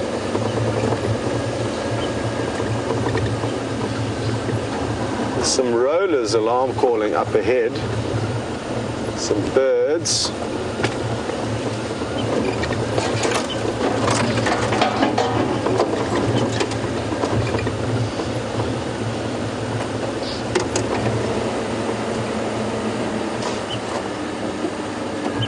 Hello to Clan Wild Fury, and yes, hard to believe, but pythons will digestive juicers that there's a strong chance that it won't kill the python, and the python will just dissolve the horns off and the skin will heal and they'll survive. But you get some large African rock pythons up to 6 meters in length. Very, very fat, and they've got the abilities to unhinge their jaws, essentially disconnecting them and swallowing gigantic prey, as do most snakes.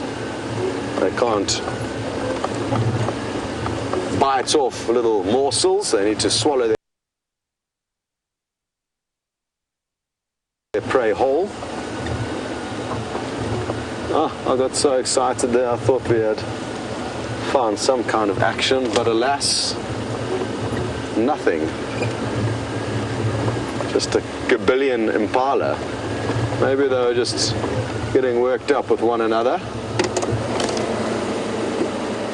African rock pythons have got incredibly cryptic camouflage, so if it was one of them, it could just be coiled up, hidden, like most predators. Once the alarm call rings out, that is that.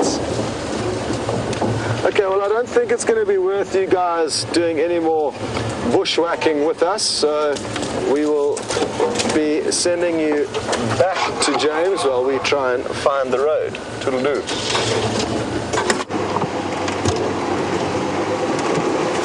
Well, that sounds like quite an adventure.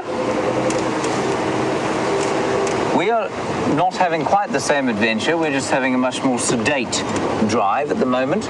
We're trying to find some leopard tracks, female leopard tracks that were found in this area this morning, and we're just seeing if we can't spot where they went. At the moment, we cannot. They headed into the block somewhere around here, and so we're just going to see if they didn't go across the road. And if not, well, we'll carry on and keep trying.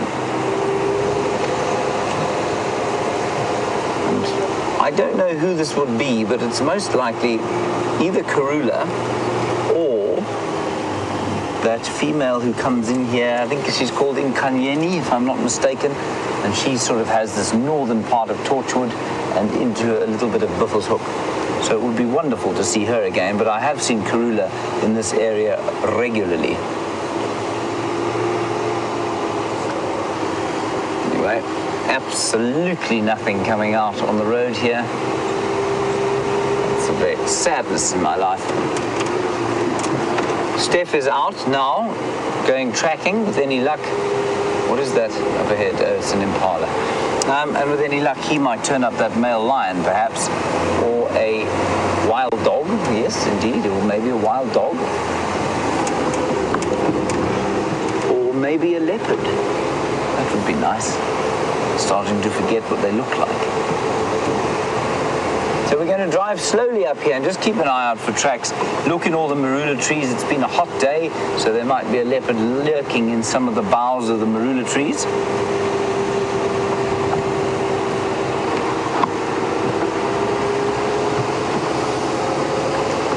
And if there aren't, well, we'll find something else interesting. There are some impala up ahead.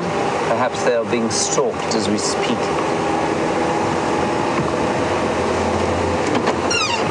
Let's go and have a look at them, turn off and have a bit of a listen, and then we'll turn around and head back south. We did go to Buffelshoek Waterhole. There was nothing there. There were tracks of a male leopard, but we knew that from this morning, and so we're kind of searching this area for him as well. With any luck, Mvula, who I haven't seen for a long time, and I suspect whose territory is being slowly overtaken, probably by his sons to the south, Quarantine Gunyuma, and probably also by Gijima, that new male leopard of this area.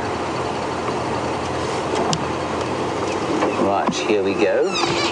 It's the impala.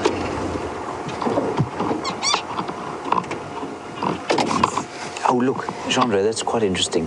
There are two different sizes of lambs. See that? The middle one is much smaller than the others. Now, that is not a function of the drought. That's a function of the second breeding season that impala have. And he would have been born probably late last month. That's really cool to see. Looks tiny. And the others, of course, which look small until you see a really small one, were only born in November. So they're only sort of 3 or 4 months apart. Immensely fast growth rate. Unlike the human being, of course, which takes an interminable time to become mobile. It's so funny talking about that. A human being, once it does become mobile, of course, becomes an absolute heaving nightmare because it doesn't know what it can and can't eat. And so they run around the place, and I've watched parents in abject terror as their little toddlers become toddlers. It becomes so much more difficult to look after them. Ooh, also look, Andre, that little male has just had his horn eruption, and we were asked when the horns erupt, and I said this morning about 4 months, so let me just calculate that. Most of December, January, February, 3 months. 3 months the horns erupt. So we were asked this morning when Dyker horns erupt, so I would put Dyker male horns then probably at about 2 months, about a month earlier.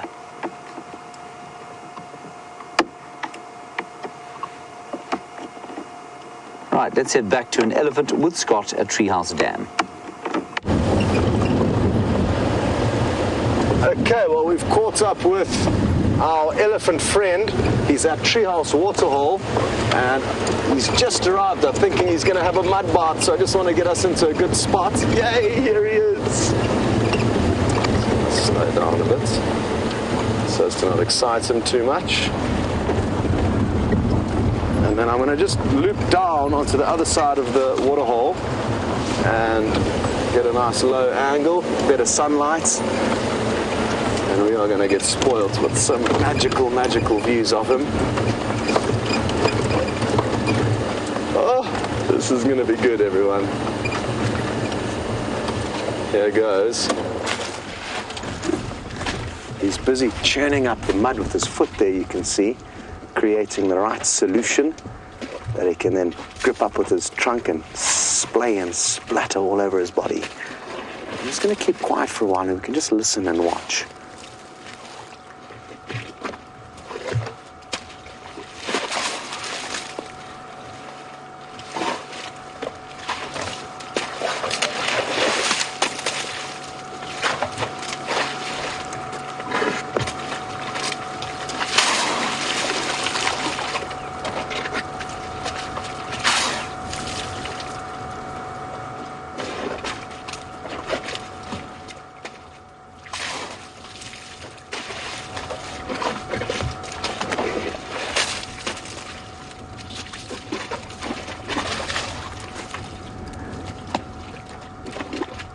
It's as if he doesn't even know which part of his body he wants to cover in mud first. He's going on top, underneath, on the side. It looks like he's getting the perfect consistency churned up there.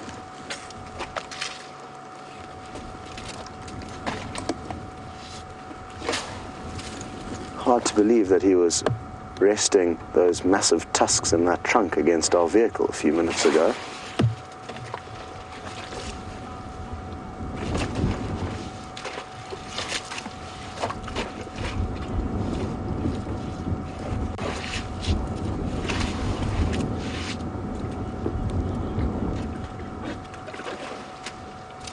Hello to Lucy, Brian, and Inga, who have just furnished us with some very, very interesting information. And that is that this is the same elephant bull that had a very close encounter with Tara Perry. I think he also touched the vehicle, possibly not as much as he touched it with us, I don't think. And that is fascinating. He's obviously got that very distinctive hole in his ear, which is a great defining characteristic. Now, what's further interesting is that it's not uncommon for elephants, especially elephant bulls, to go very close to female guides who may be menstruating. Oh, look at this. He's plunging his tusks into the mud. You're going to break dance for us?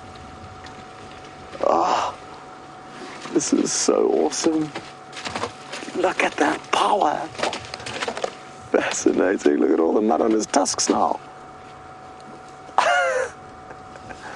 Polishing. Yeah. As I was saying though, before I pulled off that very strange stunt, it's not uncommon for elephants to investigate very closely females who may be menstruating. Now it looks like he's coming to say hello to us again. Boy, you cannot do what you did earlier.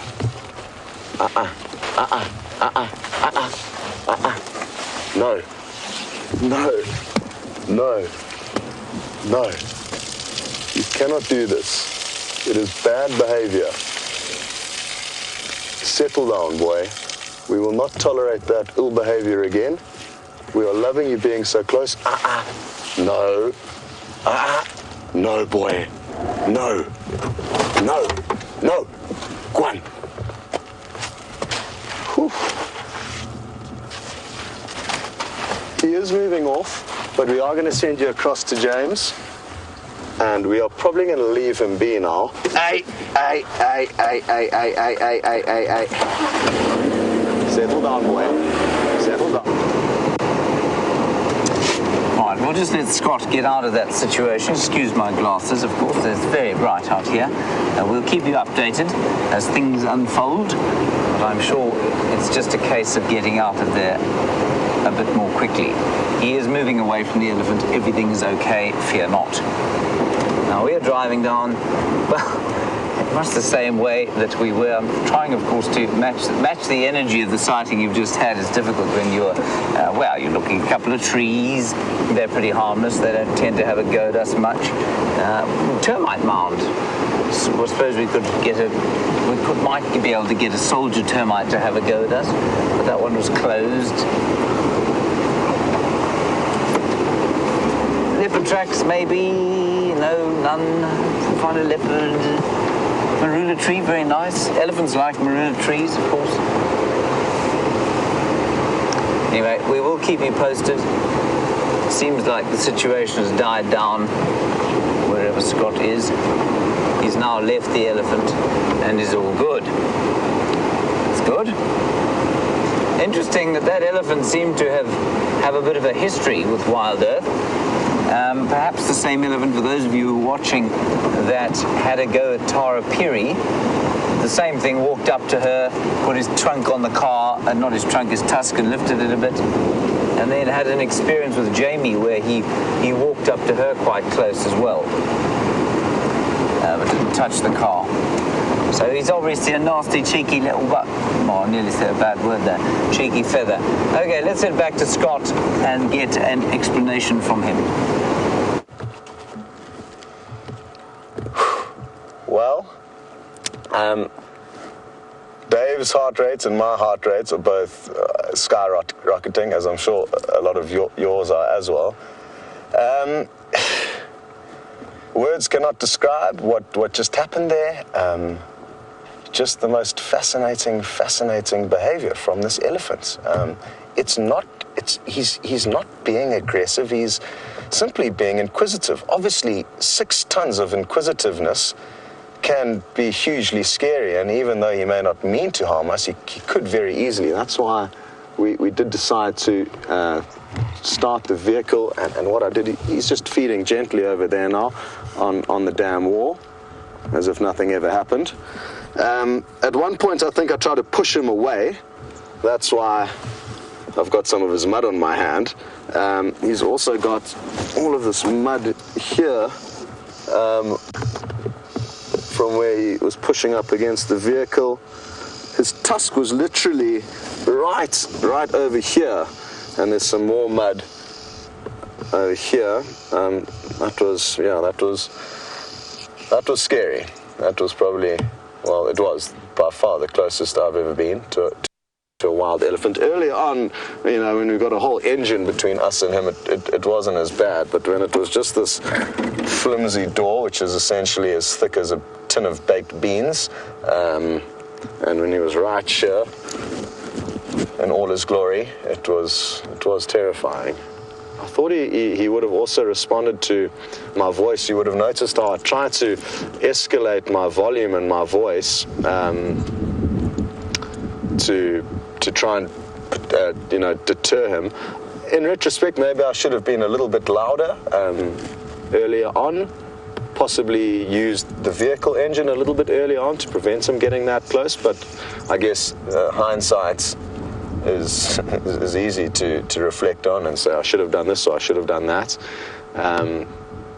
But just the most fascinating interaction with African giants, and I'm very, very happy that you were all here alongside to experience that, because I do not think that is going to happen again in my lifetime, and possibly neither in yours. So a magical memory shared with many, many people.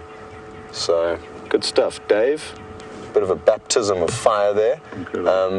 Earlier on, when we had that young elephant bull close to us, right at the beginning of the show, feeding maybe a meter from the vehicle, afterwards Dave says, "Wow, that was incredible. I've never been so close to elephants." Well, little did you know, Dave, that shortly after that, we were going to have one pushing against the front of the vehicle. Shortly after that, one right here. Dave did a great job on camera there, so well done for keeping your head and not running for the closest form of cover. Thank you for not abandoning ship. And again, I don't think you will ever get to film something like that in your life again. So that is one to put in the memory bank in a very, very safe closet. And again, what a great privilege that we got to share that with people around the world.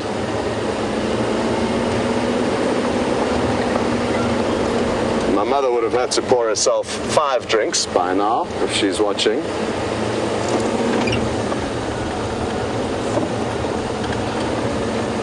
Paul Rizzo, you would like to know why Kirsty decided to cut away from me. I think if you were the director, you would have done the same thing, Paul.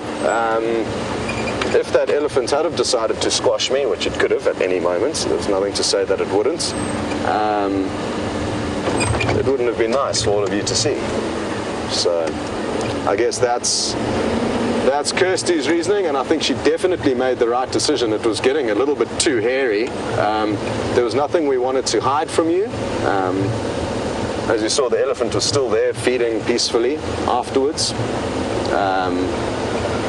But I think, yes, the fact, there's only so much risk or gamble you can take on these live safaris, and we would hate for any of the younger viewers or any of the viewers to witness somebody getting attacked. The same thing happened when another presenter was charged. It was a very different scenario to what we've just encountered, and the elephant came running and crashing into the vehicle, and the director did the same thing. He cut to me in a lion sighting. It was 2 sleeping Matimba males somewhere on our northern boundary, and it was early in the afternoon. It was still hot.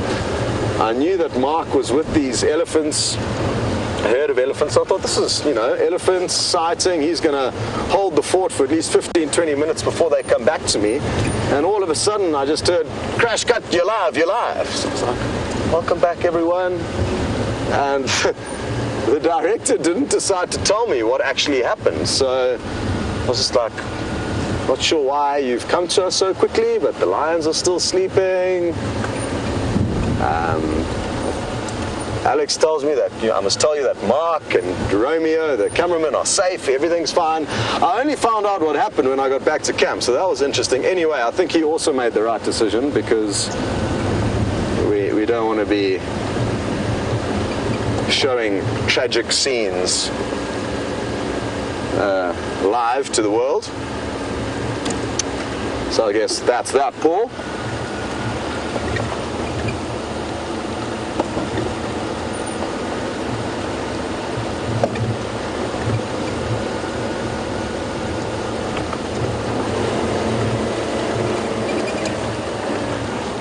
I would have loved to have a heart rate monitor there. That would have been fascinating. Sure.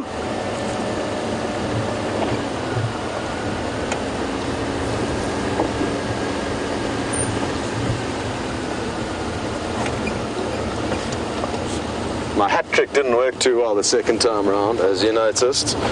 Maybe I need a bigger hat, a wide brim. Maybe one of the ones that the Australians use with corks on it would also have had a more desirable effect there.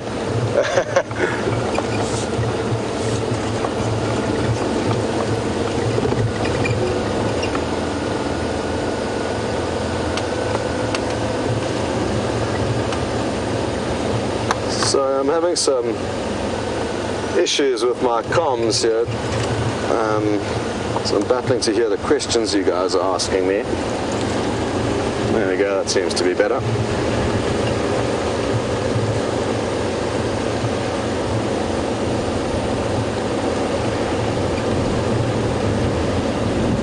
Hello Peter in Jacksonville, you'd like to know how long I would have stayed with that elephant considering his behavior.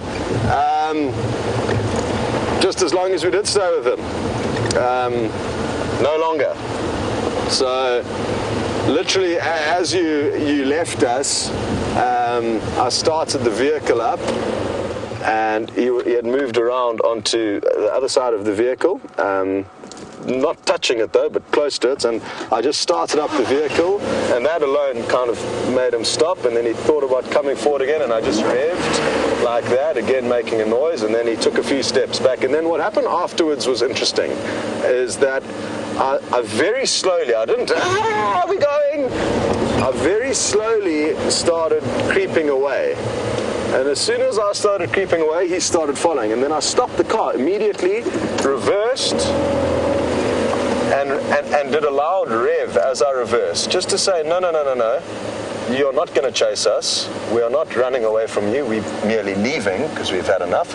And if you think you can charge us, I can charge you as well. So that was the theory that I employed there. Nothing overly aggressive. It was just a little bit of I can see he's following, and I just, like that, just to say, no more of that. And then that stopped him, and then I slowly crept away, and he had by that stage decided to move on. So it's something important to remember if being given trouble by elephants. If you start fleeing, and that's why everyone says to you, your general rule in the bush or with any animal that's charging you in any continent, wherever you go, if something charges you, standing your ground is going to make it think twice. Even confronting it is going to make it think 3 times. But by turning and running, you're immediately saying, I'm out of here. And that makes the animal think, whoa, I'm coming after you, I'm going to get you, and I'm going to squash you. So even though we're smaller than animals, our brain power can sometimes make us more powerful than them, at least appear to be more powerful than them. And it's no different to if a human half your size came up to you and started being all aggressive, and you thought, sheesh, this guy must know something. He's either a ninja or he's got a gun, or, you know, there's something that this guy is causing him to be very confident. And even though it may just be a display, it will make a human twice the size of that individual think twice about attacking him. Whereas if it's a person just runs off screaming, you're going to think, oh, well, I got this, so I'm going to crush that person. So I don't know if that makes any sense, but that's how I see it, at least.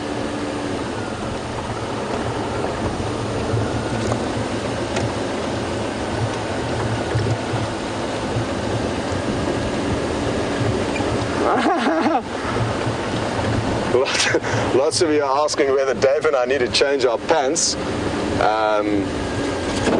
Yeah, I'll speak on behalf of myself. Probably yes. I was concerned at the end there, because I mean it would have been, again, so easy for him. And even though I don't think he was wanting to harm us, he was merely being inquisitive. An animal of that size may not know its strength, and if he had have sneezed, he probably could have killed us there. So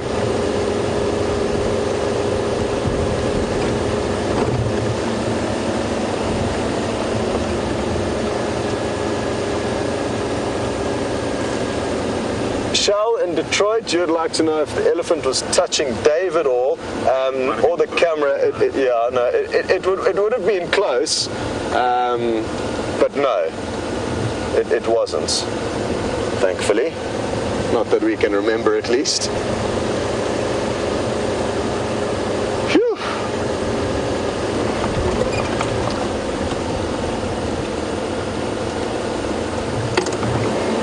Oh, there's a little yellow-billed hornbill. Looks like it's just taking it easy, soaking in this wonderful evening. Have you had a successful day hunting, Mr. Hornbill? Or Mrs. Hornbill? Not too sure which is which. Ah, time to do some preening. Good idea.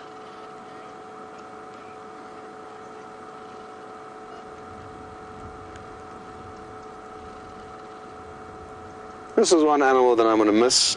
It's such a fun-looking animal. I really do love them. You don't get them in my hometown, Durban, or in Cape Town, Nikki's hometown, where we'll be spending the next couple of months working out what to do next. So I'm going to miss you guys. And your funny call, and I've just tried to impersonate.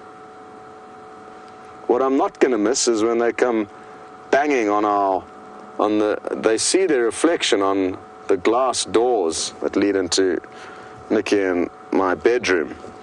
And in the middle of the day, while we're having a snooze, you'll hear ka-dunk, and they've landed on the floor and they're pecking, essentially themselves, their reflection in those glass doors, so they can be a bit of a nuisance when you're trying to have our midday siestas. The crested barbets also sometimes get involved in that. I think it's a good exercise workout for them. Certainly doesn't harm them, just keeps them occupied. So I haven't bothered too much about trying to change that. Great, well, we're going to leave this hornbill to its own devices, continue searching for anything interesting for you guys, and while we do that, we are going to send you back to Mr. Henry. Goodbye. Hello! I am up here for a specific reason. I'm trying to get the mistletoe over there. Now, the reason for that is not so that I might hang it over Gendre's head and he can give me a little kissy. Oh, no. It is, in fact, so that I can retrieve some of the fruit. Because about the fruit I have been reading. And the fruit is, well, it's very sticky. It's got something in it called visium. And visium, apparently, is how this plant breeds. Now what it does is it's specialized in by something called a yellow-fronted tinker barbet, which is a very pretty bird, which I cannot show you from where I currently am. And it makes a call that goes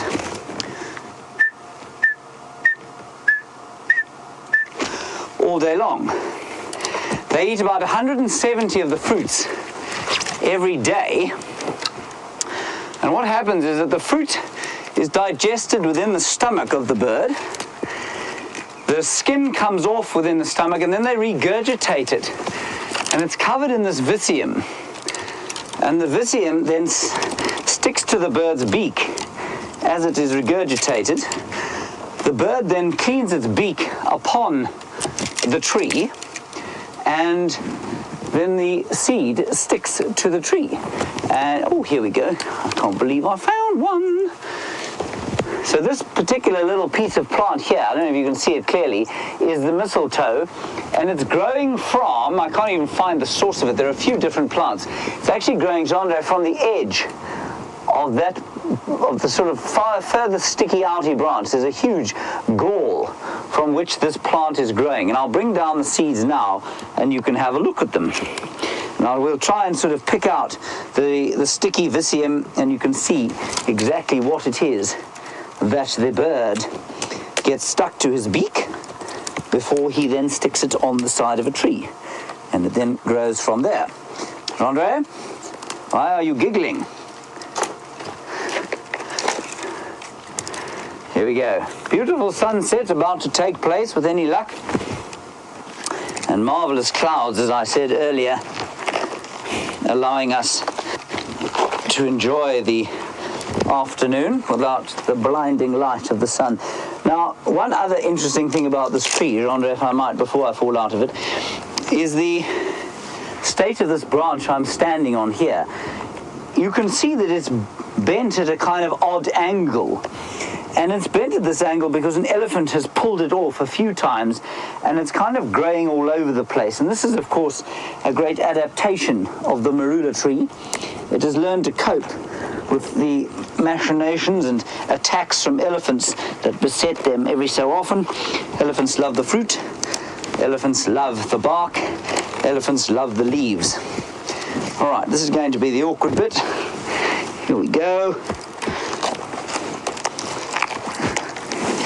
And we're down. Jean-Andre, why aren't you clapping? You would be if you weren't operating the camera. Thank you very much, thank you. Whew. Here's the seed, or the fruit. So what the barbet will do is eat this green thing, and in its stomach, of course, is a gizzard, and a gizzard is a little kind of muscular pouch that's filled with stones. And that muscular pouch will tear off, here we go, this is going to be fascinating, will tear off this bit, the green bit, and then the barbet will regurgitate this seed. How's this? This is incredible. It'll regurgitate the seed will get stuck on the beak, and you can see all that viscium there.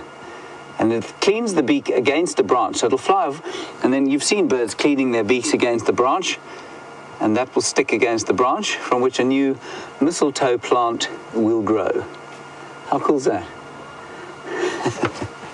I think that's really cool. Okay, there it is.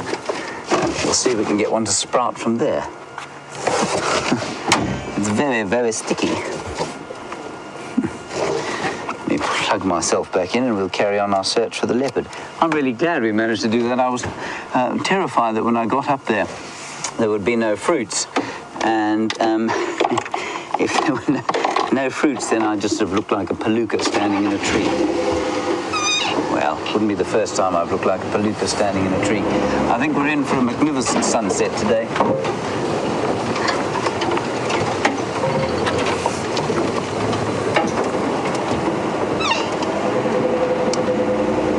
Lynn, you have obviously been watching a while, and you saw me plant at one stage the seed pod of a leopard orchid. That was also with Jean-Andre, wasn't it?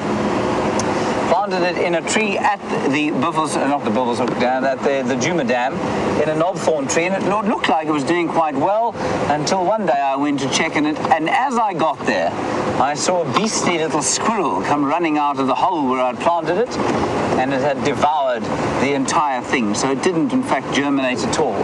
I need to do a little bit more research, I think, on how to propagate the leopard orchid, because I think it could be quite an interesting thing to try and grow. Anyway, There we go. Andre, shall we see if we can grow this one? I'll tell you what, we'll try and plant that seed. I've got a few in my pocket, and we'll see if we can't plant one of them on a tree around camp, and we'll see if it grows. Now, there's some concern about these mistletoes that they are, perhaps because of the drought, they're not as affected by drought as other trees are, because they just suck the kind of moisture out of the trees, and that they are causing die-off on the marulas. And the marulas are actually starting to slough off. So sacrifice the part of the tree that is being affected by the mistletoe. So that was a very big mistletoe plant. And it was, I don't think it's, I mean, maybe it's a coincidence, but it was a fairly scraggly marula tree. And the big, healthy marula trees, you don't see these mistletoe plants in. It's those ones with the scraggly leaves that you often find them in. And what the trees can do is then sacrifice the limbs that the mistletoe are growing on. They shut off all circulation, and those branches will then fall off eventually, and the mistletoe will plummet to the ground. And I think that's what was going on. Now, apparently Scott has got some male leopard tracks on, well, not too far from where he was last seen. So that's quite interesting. I, of course, came here in the hopes of finding male leopard tracks. I have found mistletoe. Anyway, we'll keep on keeping on. Sorry, go again, Thank you. That was very nice. A viewer gave me 8.3. I think it's Beth. Gave me an 8.3 for my tree climbing efforts. Jess gave me struggling to hear names today. Jess, you gave me an 8.3. I think it's quite kind. It's not very kind. My tree climbing was quite good there. Jean, what would you give me? 2. Okay. Well, Jess, thank you. You're obviously much more generous than Jean-Andre. We're going to go back towards the waterhole at Buffelshoek and see if we can't find some more tracks there. Or perhaps, now that the heat of the day is kind of starting to ebb, perhaps a lion or a leopard will come out and have a drink. We still don't know where the rest of the Nkuhuma Pride is.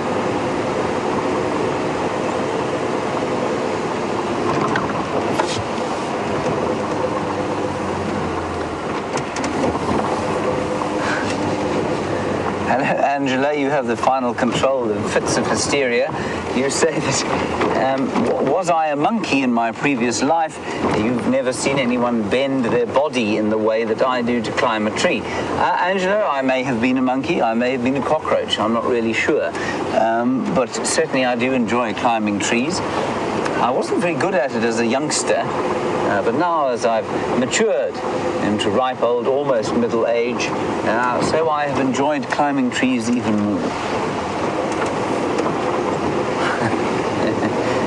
Whether I was a monkey or not in a previous life, I'm not sure.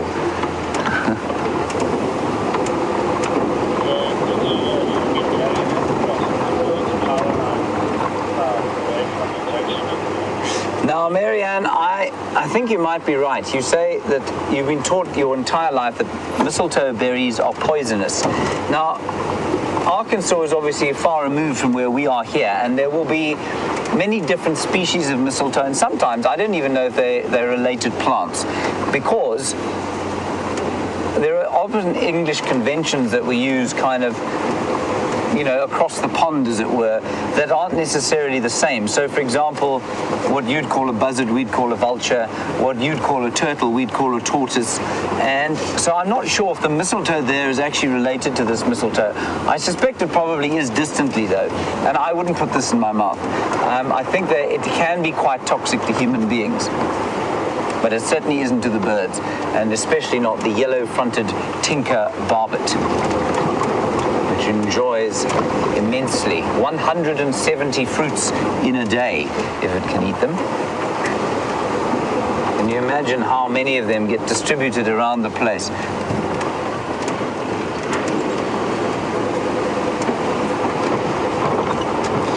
And Angela, you want to know if mistletoe is seasonal, if it grows all season? It's definitely seasonal. Remember that it gets its nutrients from the tree. So if the tree goes, it's a parasite.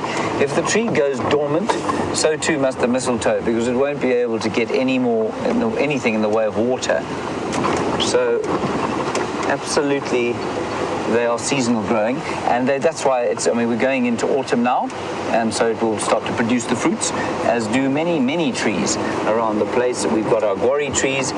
Marula's a bit different, sour plum's a bit different, but certainly a lot of the berry-bearing trees are starting to produce their fruits now, and the mistletoe is no different.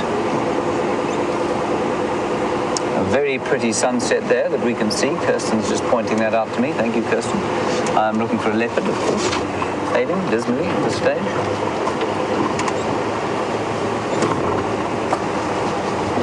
The other interesting thing that happened while you were away chatting with Scott was that Jandre, of course, nearly doesn't realize this, but he nearly ended his life on a marula tree by mistake. He was leaning from the back of the car doing sit-ups. Of course, he hooked his legs under the seat here, and he was merrily doing his stomach exercises, and I looked behind me, and there was a marula tree right close to the road, which he didn't see at all, and he nearly basically was cut off midway, as it were. Right, there's quite a bitter link coming up here. Apparently, Scott is actually tracking a leopard as opposed to hoping to track one. So let's get across to him and get an update there. You see, a guide of James's wisdom and experience doesn't actually need to track animals. He can sniff them out with his nostrils. So it's only due to my inexperience that I have to do this hard work, dangling my head over the side of the vehicle, trying to work out what these big cats have done. James just has a feeling and finds them that way. There were big male leopard tracks. I think they're fresh. I think they're from sometime this afternoon. They look very crisp and clean. Now heading up towards this direction past the Philemon's Dip pump house. From that point I have lost the tracks. I'm not too sure where that leopard headed. It could be that I'm wrong and the tracks are not fresh, and that's why I've lost where they've gone on a busier section of road where people have driven over those tracks. Or maybe he's just lurking somewhere in this little riverbed off to our right. We have one or two go-away birds calling, quang, quang, just off to our right.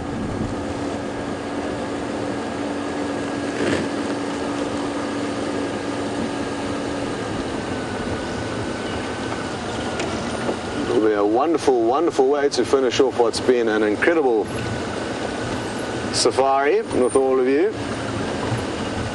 If we do manage to find this big male.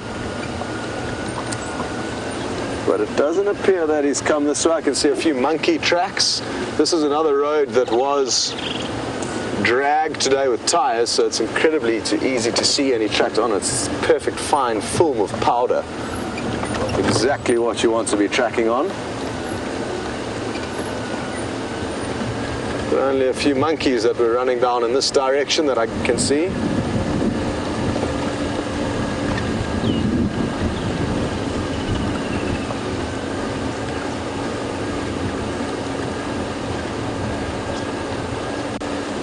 Hello, Jen Sherman, who has said that the go-away birds will always remind you of Nikki and myself, and I take that as a compliment. They are wonderful birds that I'm very happy to be associated with, so thank you for that, Jen.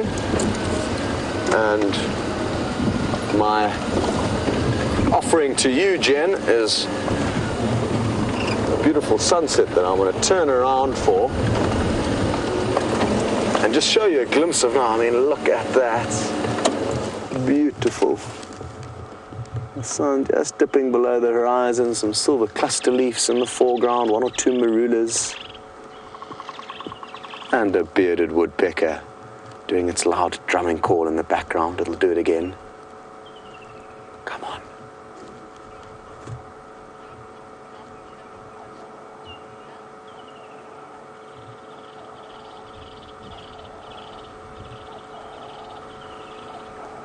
Absolutely magical. The birds are all singing, Cape turtle dove, woodland kingfishers.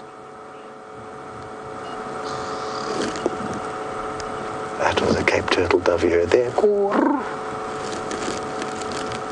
And Murphy's Law, as soon as we give the birds some praise for their wonderful call, they go quiet.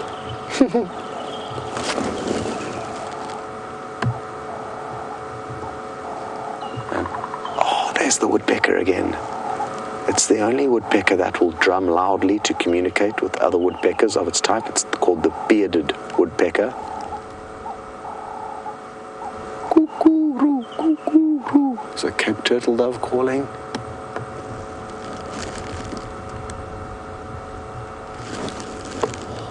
Another animal that would be wonderful to hear and possible while we are sitting here silently enjoying the sunset is, of course, this leopard that we're looking for. We could hear its loud rasping.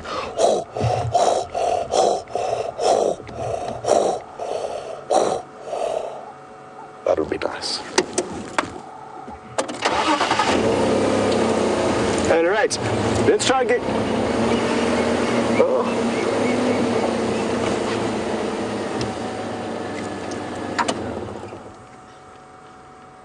Whole host of Franklin has got the fright of their life. I wonder what caused it. Let's race in there. Maybe it's the leopard, maybe it's not, but let's take a gamble. Oh, little wheel spin. That wasn't intended. It could just be that stage of the evening where they've fluttered off. They do get quite vocal at this stage of the evening. But then again, it could have been something that did give them the fright of their life, and because there is this little fairly open section that we can poke our noses into, it may be worth just seeing if we can't find where they are. If we find them elevated, sitting in a tree looking down, that would be a great sign, because that's usually the behavior that they perform when there's a ground predator, i.e. a leopard.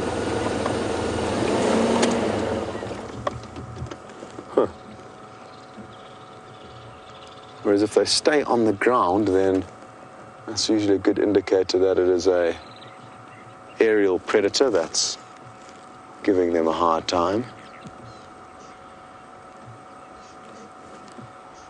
Huh. Well, everything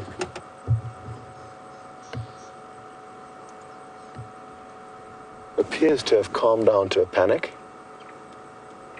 Just listening carefully though, just to make sure I can't show any other birds. You know, the Franklin may have got a fright initially, and then other birds like rattling cisticolas or go-away birds could continue the alarm.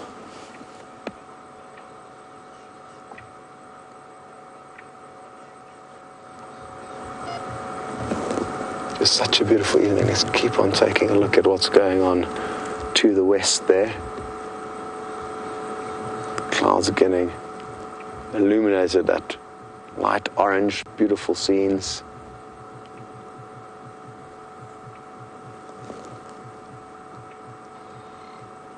Cape turtle dove.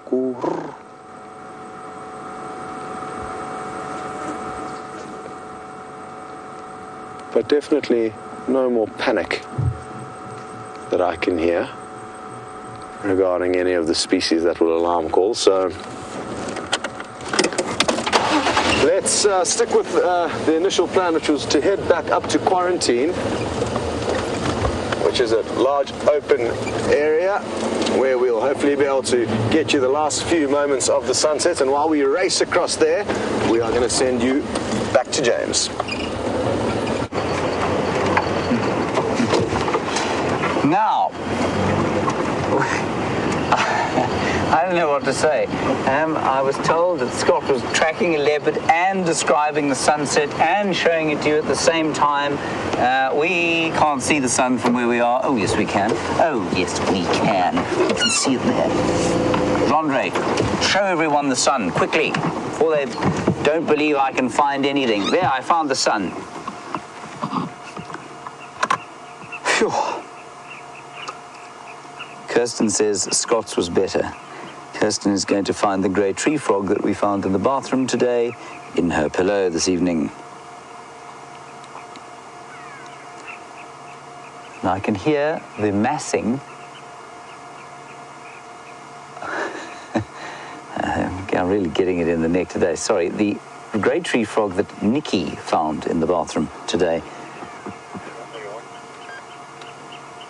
But what I can hear, if I might trouble the final control to possibly turn up my audio, I don't want to put them out at all, is the massing of the European bee-eaters.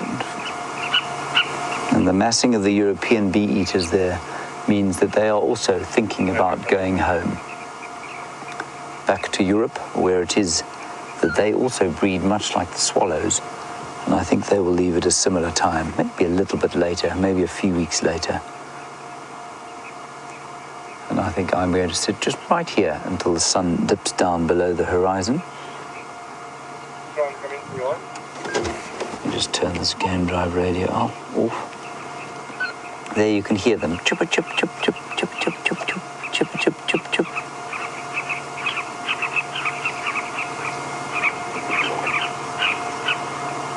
Wonderful, wonderful sound. It's always made me feel attached to the wilderness, the European bee-eater, because we used to find them in Johannesburg as well. And so when I was sort of feeling down and I went for a walk along the sort of dirty river that they had there, quite a nice green belt though, the bee-eaters would mass on the telegraph poles, and it was just lovely to have them there. A nice connection to the wild, as is that incredible sunset. Right, on we go.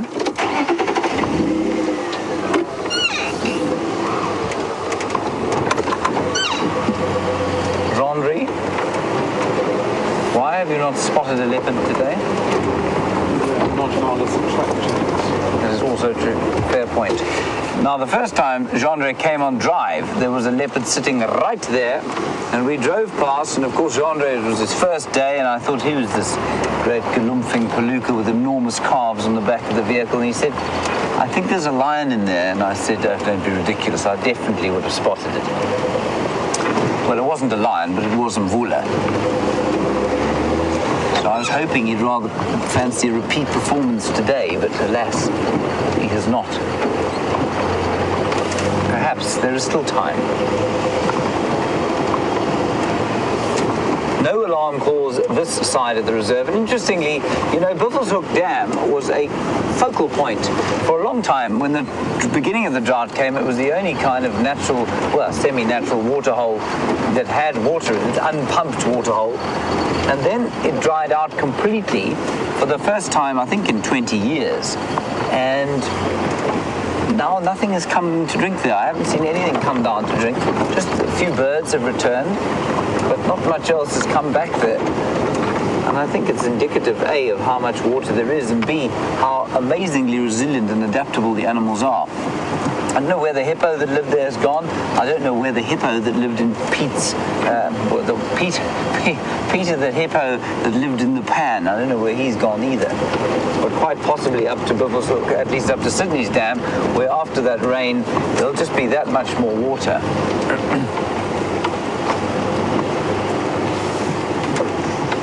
And Marianne in Arkansas, a good question. I don't know where the hyenas have gone.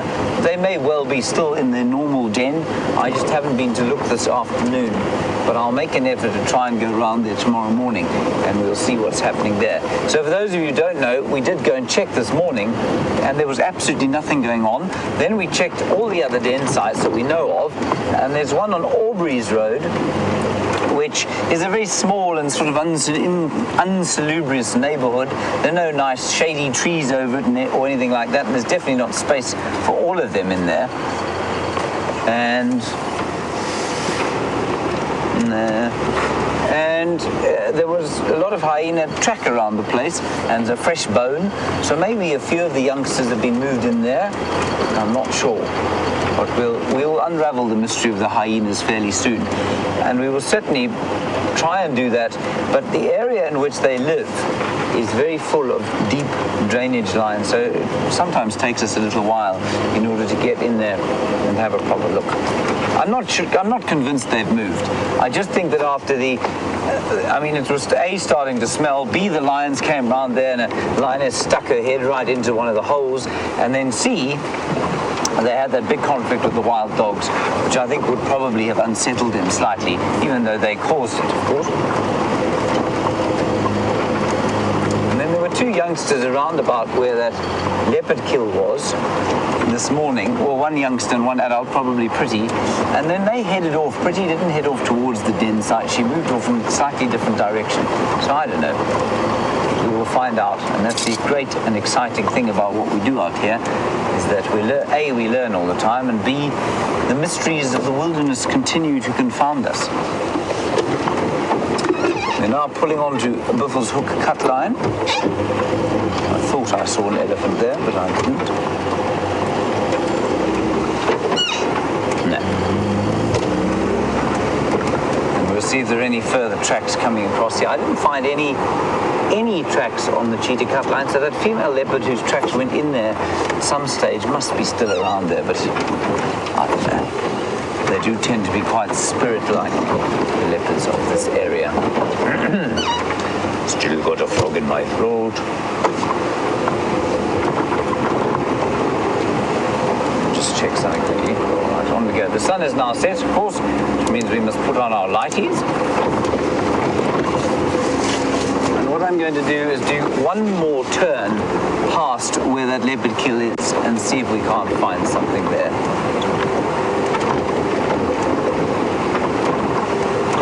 It's interesting. And Zoe, you want to know, obviously during winter the dawn chorus is that much more quiet, and you want to know if I associate any particular bird with the winter time. The one bird that is always here, always doing a great performance, no matter what time of the year it is the lilac-breasted roller. So I suppose I would associate them, but then also the starlings start to flock. The Birchall starlings, instead of occurring in ones and twos, occur in quite big flocks.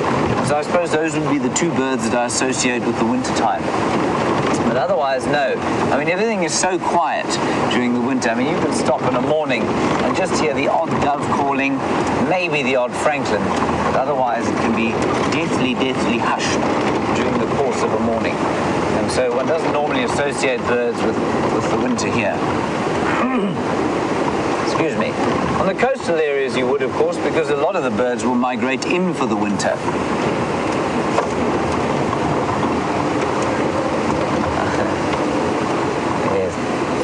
And Gilly, I completely agree with you. I have the same feeling here. You say you hate it when the swallows leave there and go south for your winter and our summer because it means that the summer's over. Absolutely, I feel the same thing. I certainly felt it in Johannesburg far more because Johannesburg, of course, is very cold in the winter time. But here, it's really so nice in winter that it doesn't. It's not as nice as the summertime, but it certainly is very pleasant, and especially after this summer, I think we'll be quite pleased to have some warmth, at least some cooth. I called a lion, or at least I called a buffalo a lion today, so the fact that I confused warm and cool is not that unusual.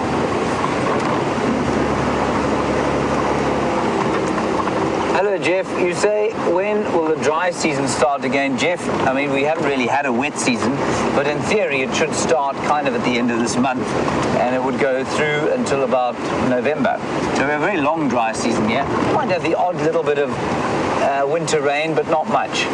That's in a normal year. I couldn't possibly tell you what's going to happen now. But normally by the end of March, maybe the end of April, the rains have ceased completely. And then we'll have 3 months of the most astonishingly perfect weather.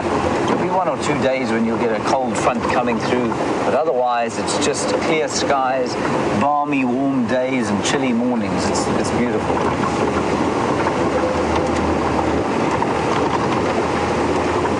Just all in these puddles. Now, you were asking about why, we have been asked a few times about why we're not seeing, you want this puddle, do you, Chandra? It's much less impressive puddle, but you can have this one if you want. There, thank you. Well, that's a decent sized puddle, really. This is a joke. There, it's a much better puddle, don't you think? We've been asked why there are no animals at the Djuma Dam pan at the moment. Well, that's why. There's lots of water around the place now. It won't last long unless we have more rain. Within a week, those will all be dry. But that's why the Djuma Dam pan is that's why the Djuma Dam pan is not active. I'm laughing, of course, because I don't know what I've done to cause offence, but I'm getting it in the ear sarcastically from Kirsten, who says, when I've left the high action pan, could we link across to Scott? Over to Scott.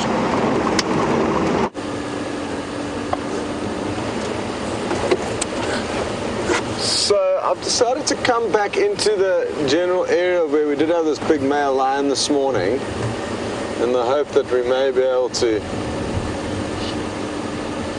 hear some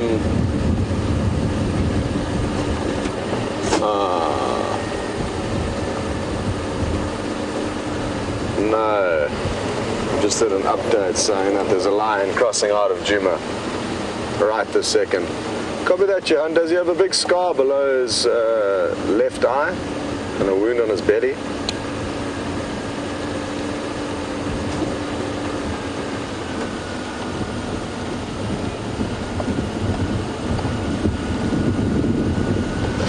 Oh well, that could have been our lion that we were looking for. Oh, that's so frustrating. Yeah. Johan's getting back to me now, but he only had a brief glimpse. And he's following some buffalo. Torture. Okay, copy that, Johan. Thank you very much. So,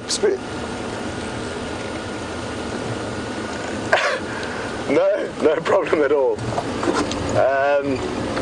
Shane, Johan is in the same boat as us. He cannot go any further than our southern boundary. So to wave a sighting like that goodbye is obviously soul-destroying. But there's good reason for the traversing agreements that are in place. It's just sometimes it can be torture. More torture for Johan, I guess, than for us. He's the one who saw the lion, saw the buffalo, and then waved them goodbye. At least we're just cheering about it. But there is good news, and that is that Steph, who's been doing a bushwalk through this area, has bumped into a large breeding herd of buffalo. And they are somewhere just up ahead of us, so let's go and see if we can't find them. And who knows, maybe we'll find some other lion that are following them. It certainly is possible. There was tracks of predators all over the property this morning, both for lion and for leopard. We were only successful, sadly, in locating one of those predators, the big male lion, but there could be others lurking nearby.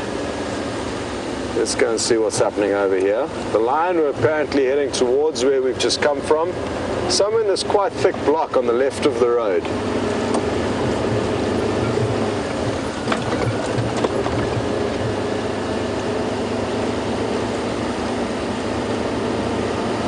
And large breeding herds of buffalo are a favorite of lions, more so than the big old bulls, because it's a lot easier to take down younger calves or weaker old females than the big old bulls.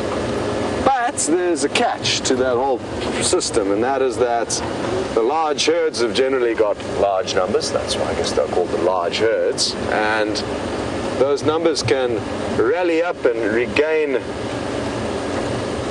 composure after initially being chased by a lion, and then chase the lion off any unfortunate buffalo that may have been brought down. And very often buffalo will save fellow herd members from lion.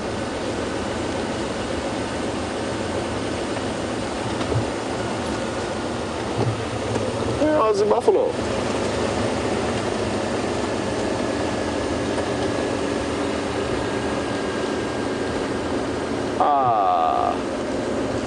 I've got visual of the first customers, and this is perfect.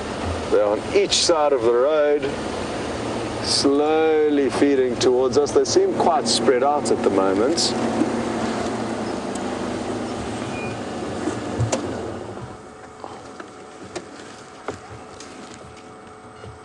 Hello, Joyce in New Hampshire. You would like to know if the Cape buffalo is any way related to the American bison? Good question. Not that I know of. But they are certainly quite similar beasts, so there's a chance that that is the case. Look at this lady giving us a very wary eyeball. Sadly, that little clump of round leaf teak is covering the center of her head, but although now it's blowing out of the way, and you'll see that and notice that she doesn't have a big crown of horn in her middle parting. She's got a hairy kind of center parting. That is indicative of the females. Both the male and female buffalo will have horns, so you cannot use horns as a distinguishing feature for genders.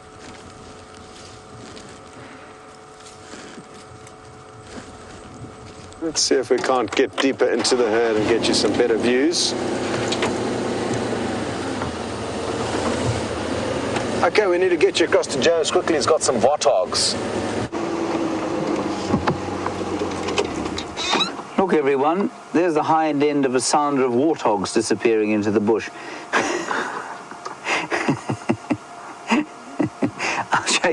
I'll show you where they came from. Or Gendre will. There, they came out of that mound. There's a hole there, and they just don't like the sound of the vehicle. I'm not going to hang around here. I don't want them to feel like they have to go rushing off into the bush. But we've been now past here the evening roundabout this time, 3 or 4 times, and they stick their heads out, and you put the camera on them, and you think you're going to get a link, and then they go. They all leap out as fast as they can. How they all fit in there, I don't know. There are 5 little ones and 2 adults. How they fit in that tiny hole, I can't imagine. It must be very hot. Let's go back to Scott with his buffalo. Now, something caused the buffalo to get a fright. It could simply be that there's some male impala coming and running in our direction. The buffalo all started stampeding off. They're looking back now in the direction that the buffalo came, the impala came running from, and I think they just got an unnecessary fright from impala. Although no, yeah, I can hear buffalo stampeding further up ahead. Listen to that.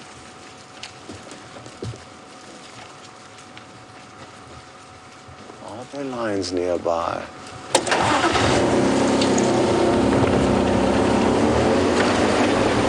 It's very thick in here. I just want to try and get behind these buffalo and see what may have been causing them to run. It could simply be that there's scent of lion in this area. That male lion did walk down this road last night. We backtracked him after we left him this morning. So maybe they can just smell him and are cautious for that reason. It's a very large herd of buffalo, of which I think I can see a few more members here, or these elephant. No, these are elephant now. Huh. Just found a little gap. There's some ellies, but I'm not going to spend time with them. I'm just going to try and work out what's going on, what's causing these buffalo to stampede.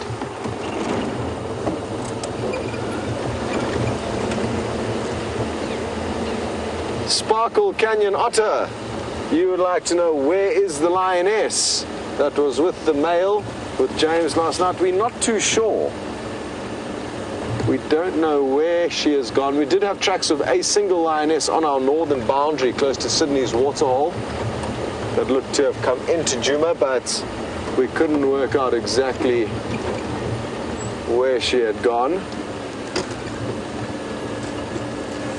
I'm going to turn around. It's so incredibly thick that I don't want to go crashing through this block in search of whatever has disturbed the buffalo. I've got a feeling that it's just a false alarm.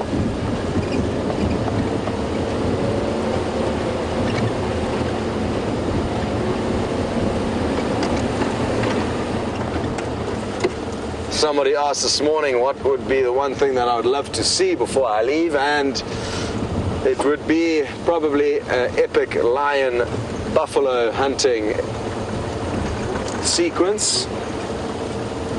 Something that we haven't got to see that often, and it's one of the most awesome showdowns between two incredibly powerful animals. And who knows, maybe we're just about to get spoiled with that.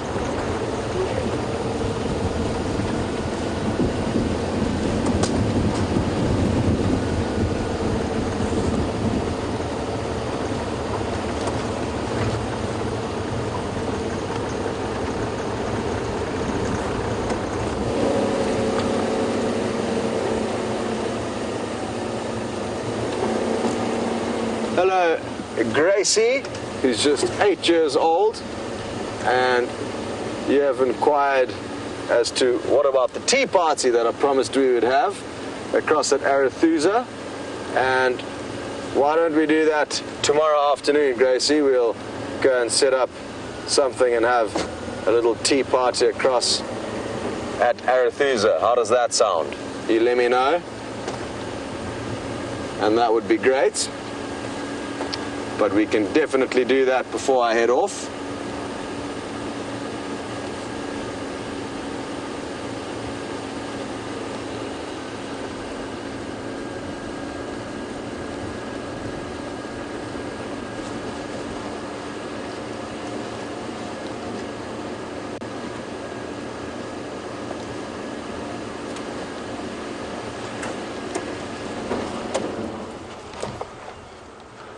Hello, R. Beard. You would like to know if we are going to be doing a fireside chat for Nikki and I's farewell drive on Saturday, and yes, we will. For probably the last half an hour of the safari, we will be around a campfire discussing a few things, maybe showing a few clips. So yes, that's something to look forward to. I know we haven't done a fireside chat for quite some time. It's usually on a Sunday night for the new viewers, but Saturday will be Nikki and my last day here, so we'll be doing it then. So yes, that's correct, and we're certainly looking forward to it. The buffalo seem to have calmed down now, so maybe it was merely a false alarm. They just had a little bit of extra energy, and possibly this windy weather is also going to cause them to be on edge. The wind is literally just picking up now, and that's going to make the evening a tough one for them, because they are going to not know very well if lions are creeping up on them, or if it's just the sound of the leaves rustling in the wind.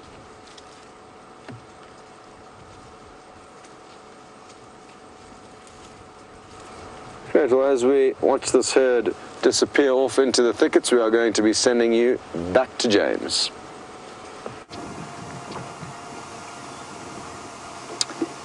And the calm of the evening has descended here. You can hear maybe a red-backed shrike going chuk, chuk, chuk, chuk, chuk, chuk, chuk, chuk, chuk. The odd robin. And of course, the hippopotamus come out of the water to graze. What he's eating there, other than sand, I can't imagine, but I think he will find some green grass somewhere around here. Some just shining over the western horizon. Well, that's the northwestern horizon at the moment. You can see it getting much more bright towards the western side, or the left-hand side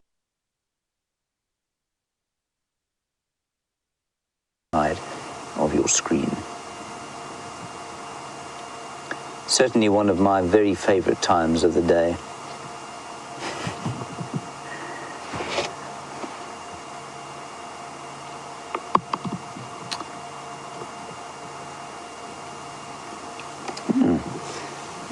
Well, I'm very pleased that we could deliver a hippopotamus to you, Sparkle Canyon otter, That is, of course, daily.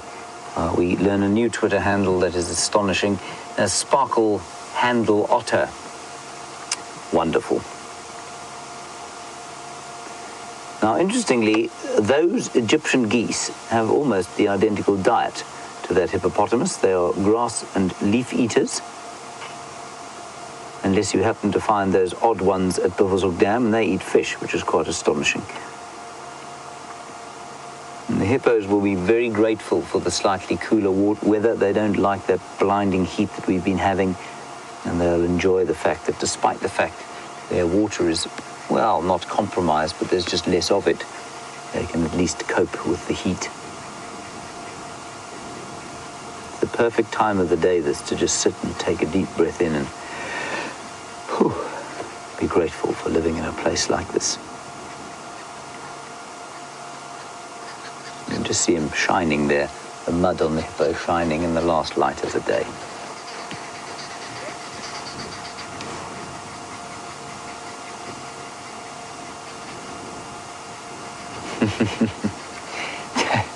Thank you, Okie in Oklahoma. That makes me feel much better indeed, I must say. You say that, you know, we like to see the animals all the time, but you like, and you do too, but you like to come along just for the ride as well. Thank you. That does make me feel better after a drive like today. I'm glad that driving about looking for things as opposed to actually seeing them was still relatively entertaining for you on the back of this car with Jean-Andre and I. Thank you for that, Okie. Okay, I think we're going to leave the waterhole now and make our way slowly down Aubrey's Road. And the reason for that, of course, is I just want to see if there aren't any hyenas there. And we're not going to go to any den site because of the dark, but I did hear hyenas calling earlier. And they were calling definitely from the original den site on Mbubu Road. So maybe they're all still there, but maybe the clan has just split up a little bit, and that's also not unusual. Let's shine the light. Quite a wind coming up out of the southeast, sort of taking away any clouds that there were. There's an exceptional pile of zebra dung there, Jean-Andre, that you missed. I'm most impressed that I managed to find that. That's perfect, you know, perfect pile, and everything arranged symmetrically.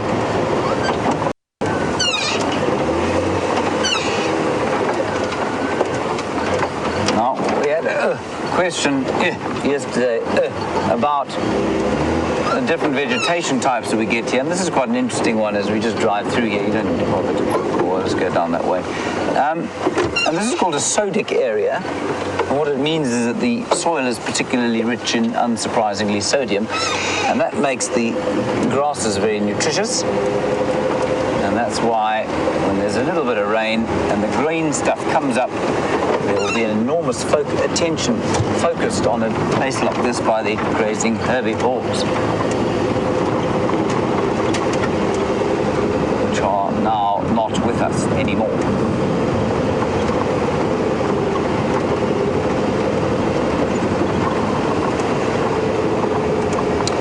Interesting question from Angela in Boston. You want to know if our senses get heightened during a night drive as compared with a daytime drive. Angela, I think first of all our senses get heightened just by being out here and by trying to look for animals. We listen so carefully all the time. The sense of smell becomes so much more important out here. And then the seeing, of course, you do see things, I think, more acutely than you would if you lived in a city where you don't have to use your eyes quite so much. At night, though, yes, I suppose our ears and our noses perhaps become slightly heightened because obviously we're semi-blind compared with many of the animals out here. I suppose they would. So, I mean, I've certainly noticed when I go to town now, I'm just that much more aware of things around me. And it's funny, you walk into a shopping center, and you've all had this experience, where you'll walk into a shop, but you'll be walking behind somebody and they'll just stop. They'll have absolutely no awareness of what's going on behind them at all, and you'll bump into them or you'll have to quickly avert going around them. And I find, for me, when I go into the shops, I'm constantly looking kind of over my shoulder, as if I'm on a bushwalk, and looking around, sort of keeping my 360-degree awareness, and I find other people don't do the same thing, or why should they? they're not generally expecting to be leapt upon while they're by the weekly eggs or underpants. I'm not sure why I chose underpants as an option there, Genre, because not many people buy them on a weekly basis, do they? Unlike you, I tend to change mine more than once a week. Right, okay. Well, that's good. So yes, indeed. Senses do get a little bit heightened during the darkness. All right, we're going to head back to Scott before I say anything else particularly stupid.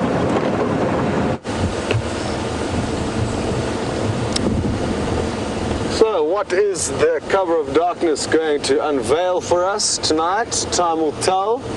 Oh, bush baby.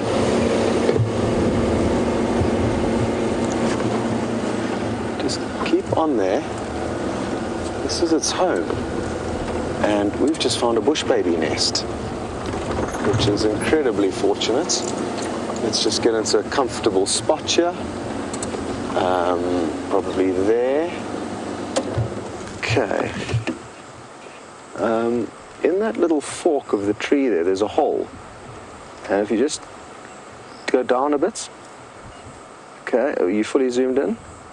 Straight into that little hole there, Dave, just below the green leaves is where we are, so that's you're perfect. And you can see a little bit of movement there. We are going to get some incredible views of this bush baby. As it begins to poke its head out, they've got massive, massive eyes that you're going to begin to notice. Oh, there's its hand. You may have just got a glimpse of its little hand. And I'm fairly certain that if we just be a little bit patient, it is going to pluck up the courage to poke its head out and give us some great views of it. This is so wonderful that we found their little nest in this tree, because now we know that we can come back here and find them. There was two. I saw two little tails doing their best to creep into that little hole. Come on.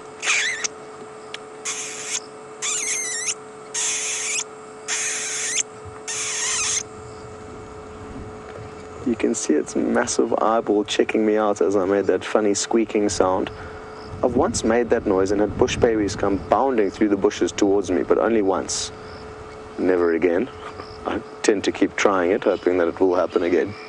Let's see what happens if we do it one more time.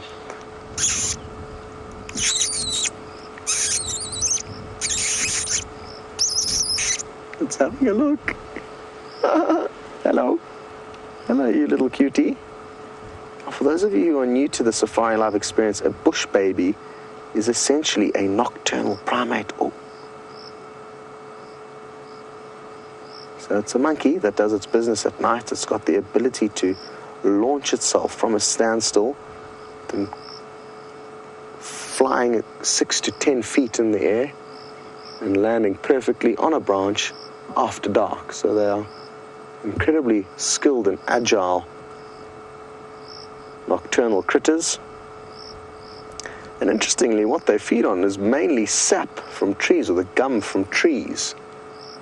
And they'll actually go in and tap into various parts of various trees and then go in and a couple of days later, or maybe the following day, to essentially feed on the sap that's been oozing out of the tree while they've been gone. So they are professional gum tappers, you could say. They will also occasionally feed on insects, but it's mainly a diet of sap from trees or gum from trees. We do one more squeak and see if we can't get it out.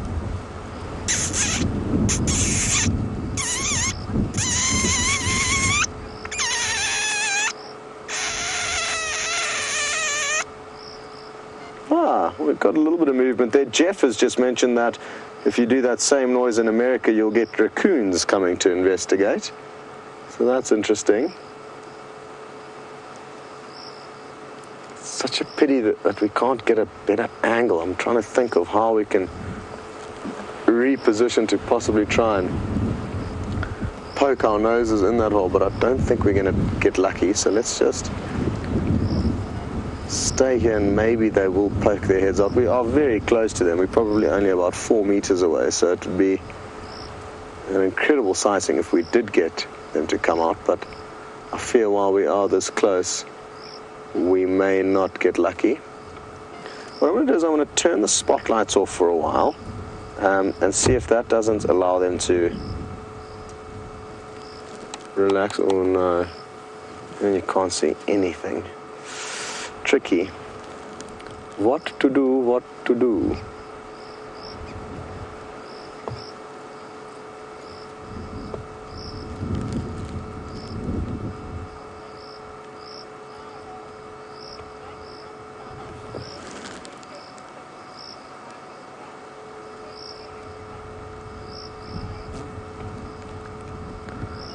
Hello Smiles on Twitter, and you have been fascinated by these interesting little primates and are going to be doing some research as to where exactly they fit in on the whole scale of primates, and that will be interesting. Do let us know what you come up with.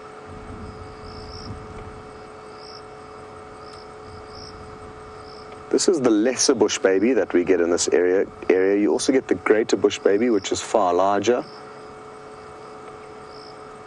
And that hole is very small that they're squeezed into. I'm actually surprised they could fit in there. It's probably only about 2 inches in diameter. And Patricia, you've commented on that ginormous eye that keeps peering out at us from that hole. It's ginormous in relation to their head. It's almost about a third of the size of their head is taken up from their huge eye, which obviously aids them in hopping from branch to branch at night.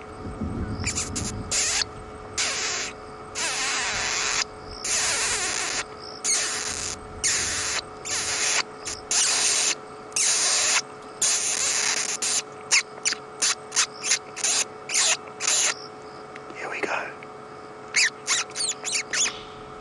Oh, so close.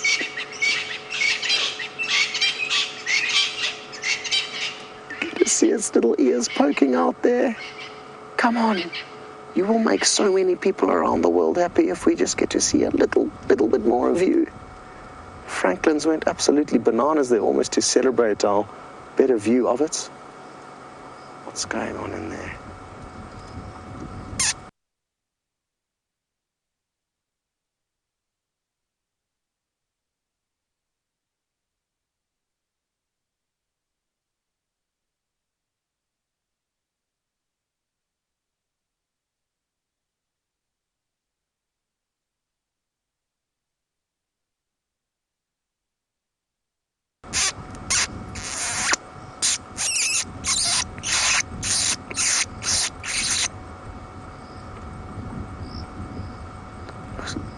It looks like it's trying to groom itself, certainly bobbing its head up and down. That you'll be able to see.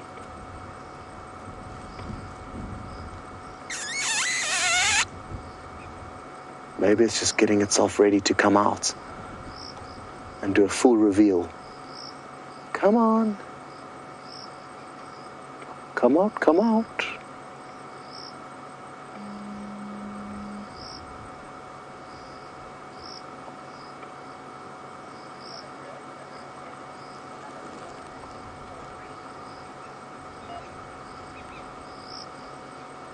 Not having much joy here, but I really do think it's going to be worth sticking around, because if it does decide to come out, we are going to get absolutely spoiled with some incredible views.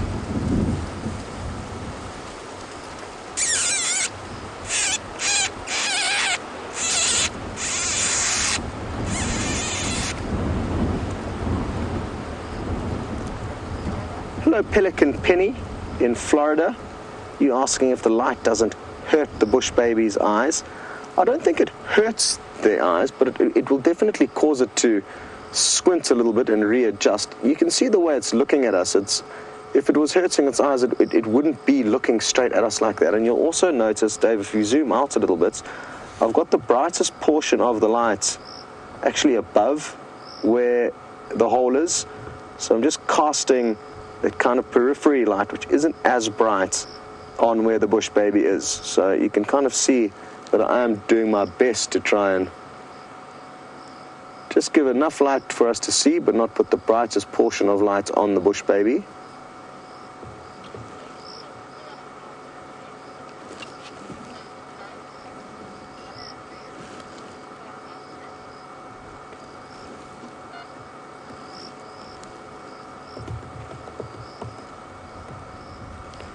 Come on.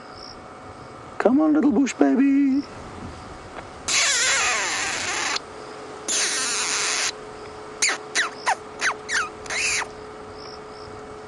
When it gets wizened up to my little squeaking sounds, it's not seeming to pay as much attention to them.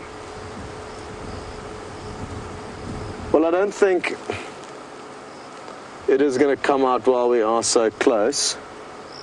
And I'm feeling like our presence here is preventing it getting on with its business, and we don't want to do that. So we're going to say goodbye to this little bush baby. I'll definitely inform the others as to where this tree is, because this is going to be a place worth doing some stakeouts. If this is the only burrow that they live in for the time being, or cavity, we could hopefully come and spend some time here and maybe make them understand that we just want to view them, and they could become a little bit more relaxed with our presence. But for now, I think a lot of you will agree that we should push on and leave the little family of bush babies be. That was really, really awesome though, and glad that we've found one of their homes. Thanks, Dave. Well, that brings us towards the end of the safari, so thank you very, very much to everyone involved. Well done, Dave, on camera, who remained composed during one of the most hair-raising sightings I have ever been involved in with that big elephant bull on two occasions. The second one was obviously the most frightening of the two. And very happy that you guys were there alongside us to experience it and share those memories, because that is not going to happen again anytime soon, I don't think. So awesome stuff, and well done to Kirsty and Nikki and the girls in the final control room. We will all be joining you on the sunrise safari, or you'll be joining us. Either way, we'll all be out in the morning, first thing, to see what's happening. So look forward to that adventure with you. We'll see you all then. Back to James.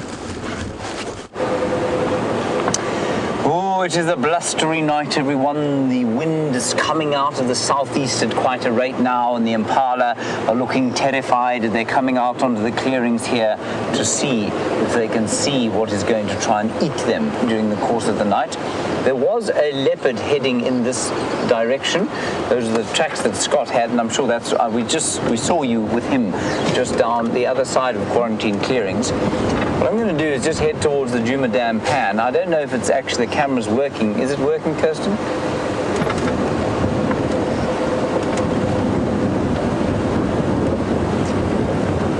It's up and down, so we can't see it at the moment, but I'm just going to go and check if he hasn't possibly come past for a drink. Now, our male leopard came past this area yesterday for a drink. Apparently it is working on our website, so that's good. But just in case there isn't a leopard heading towards the water for a little bit of a drink on a hot day like this, I just want to have a quick look.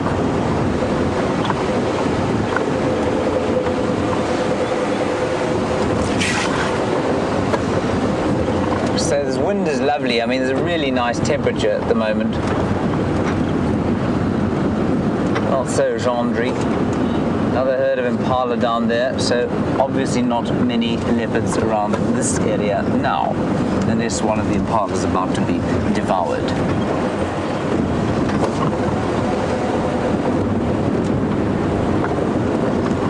Just quickly have a look here. We've only got about 20 seconds left, so I will just quickly say thank you to all of you once again. Wonderful discussions that we had. Especially enjoyed those kids today. Wasn't it great to talk to them today? And a big thanks to Jean Dre on the camera today. Well done, Jean Dre. Scott, of course, with David. I'm glad they're okay.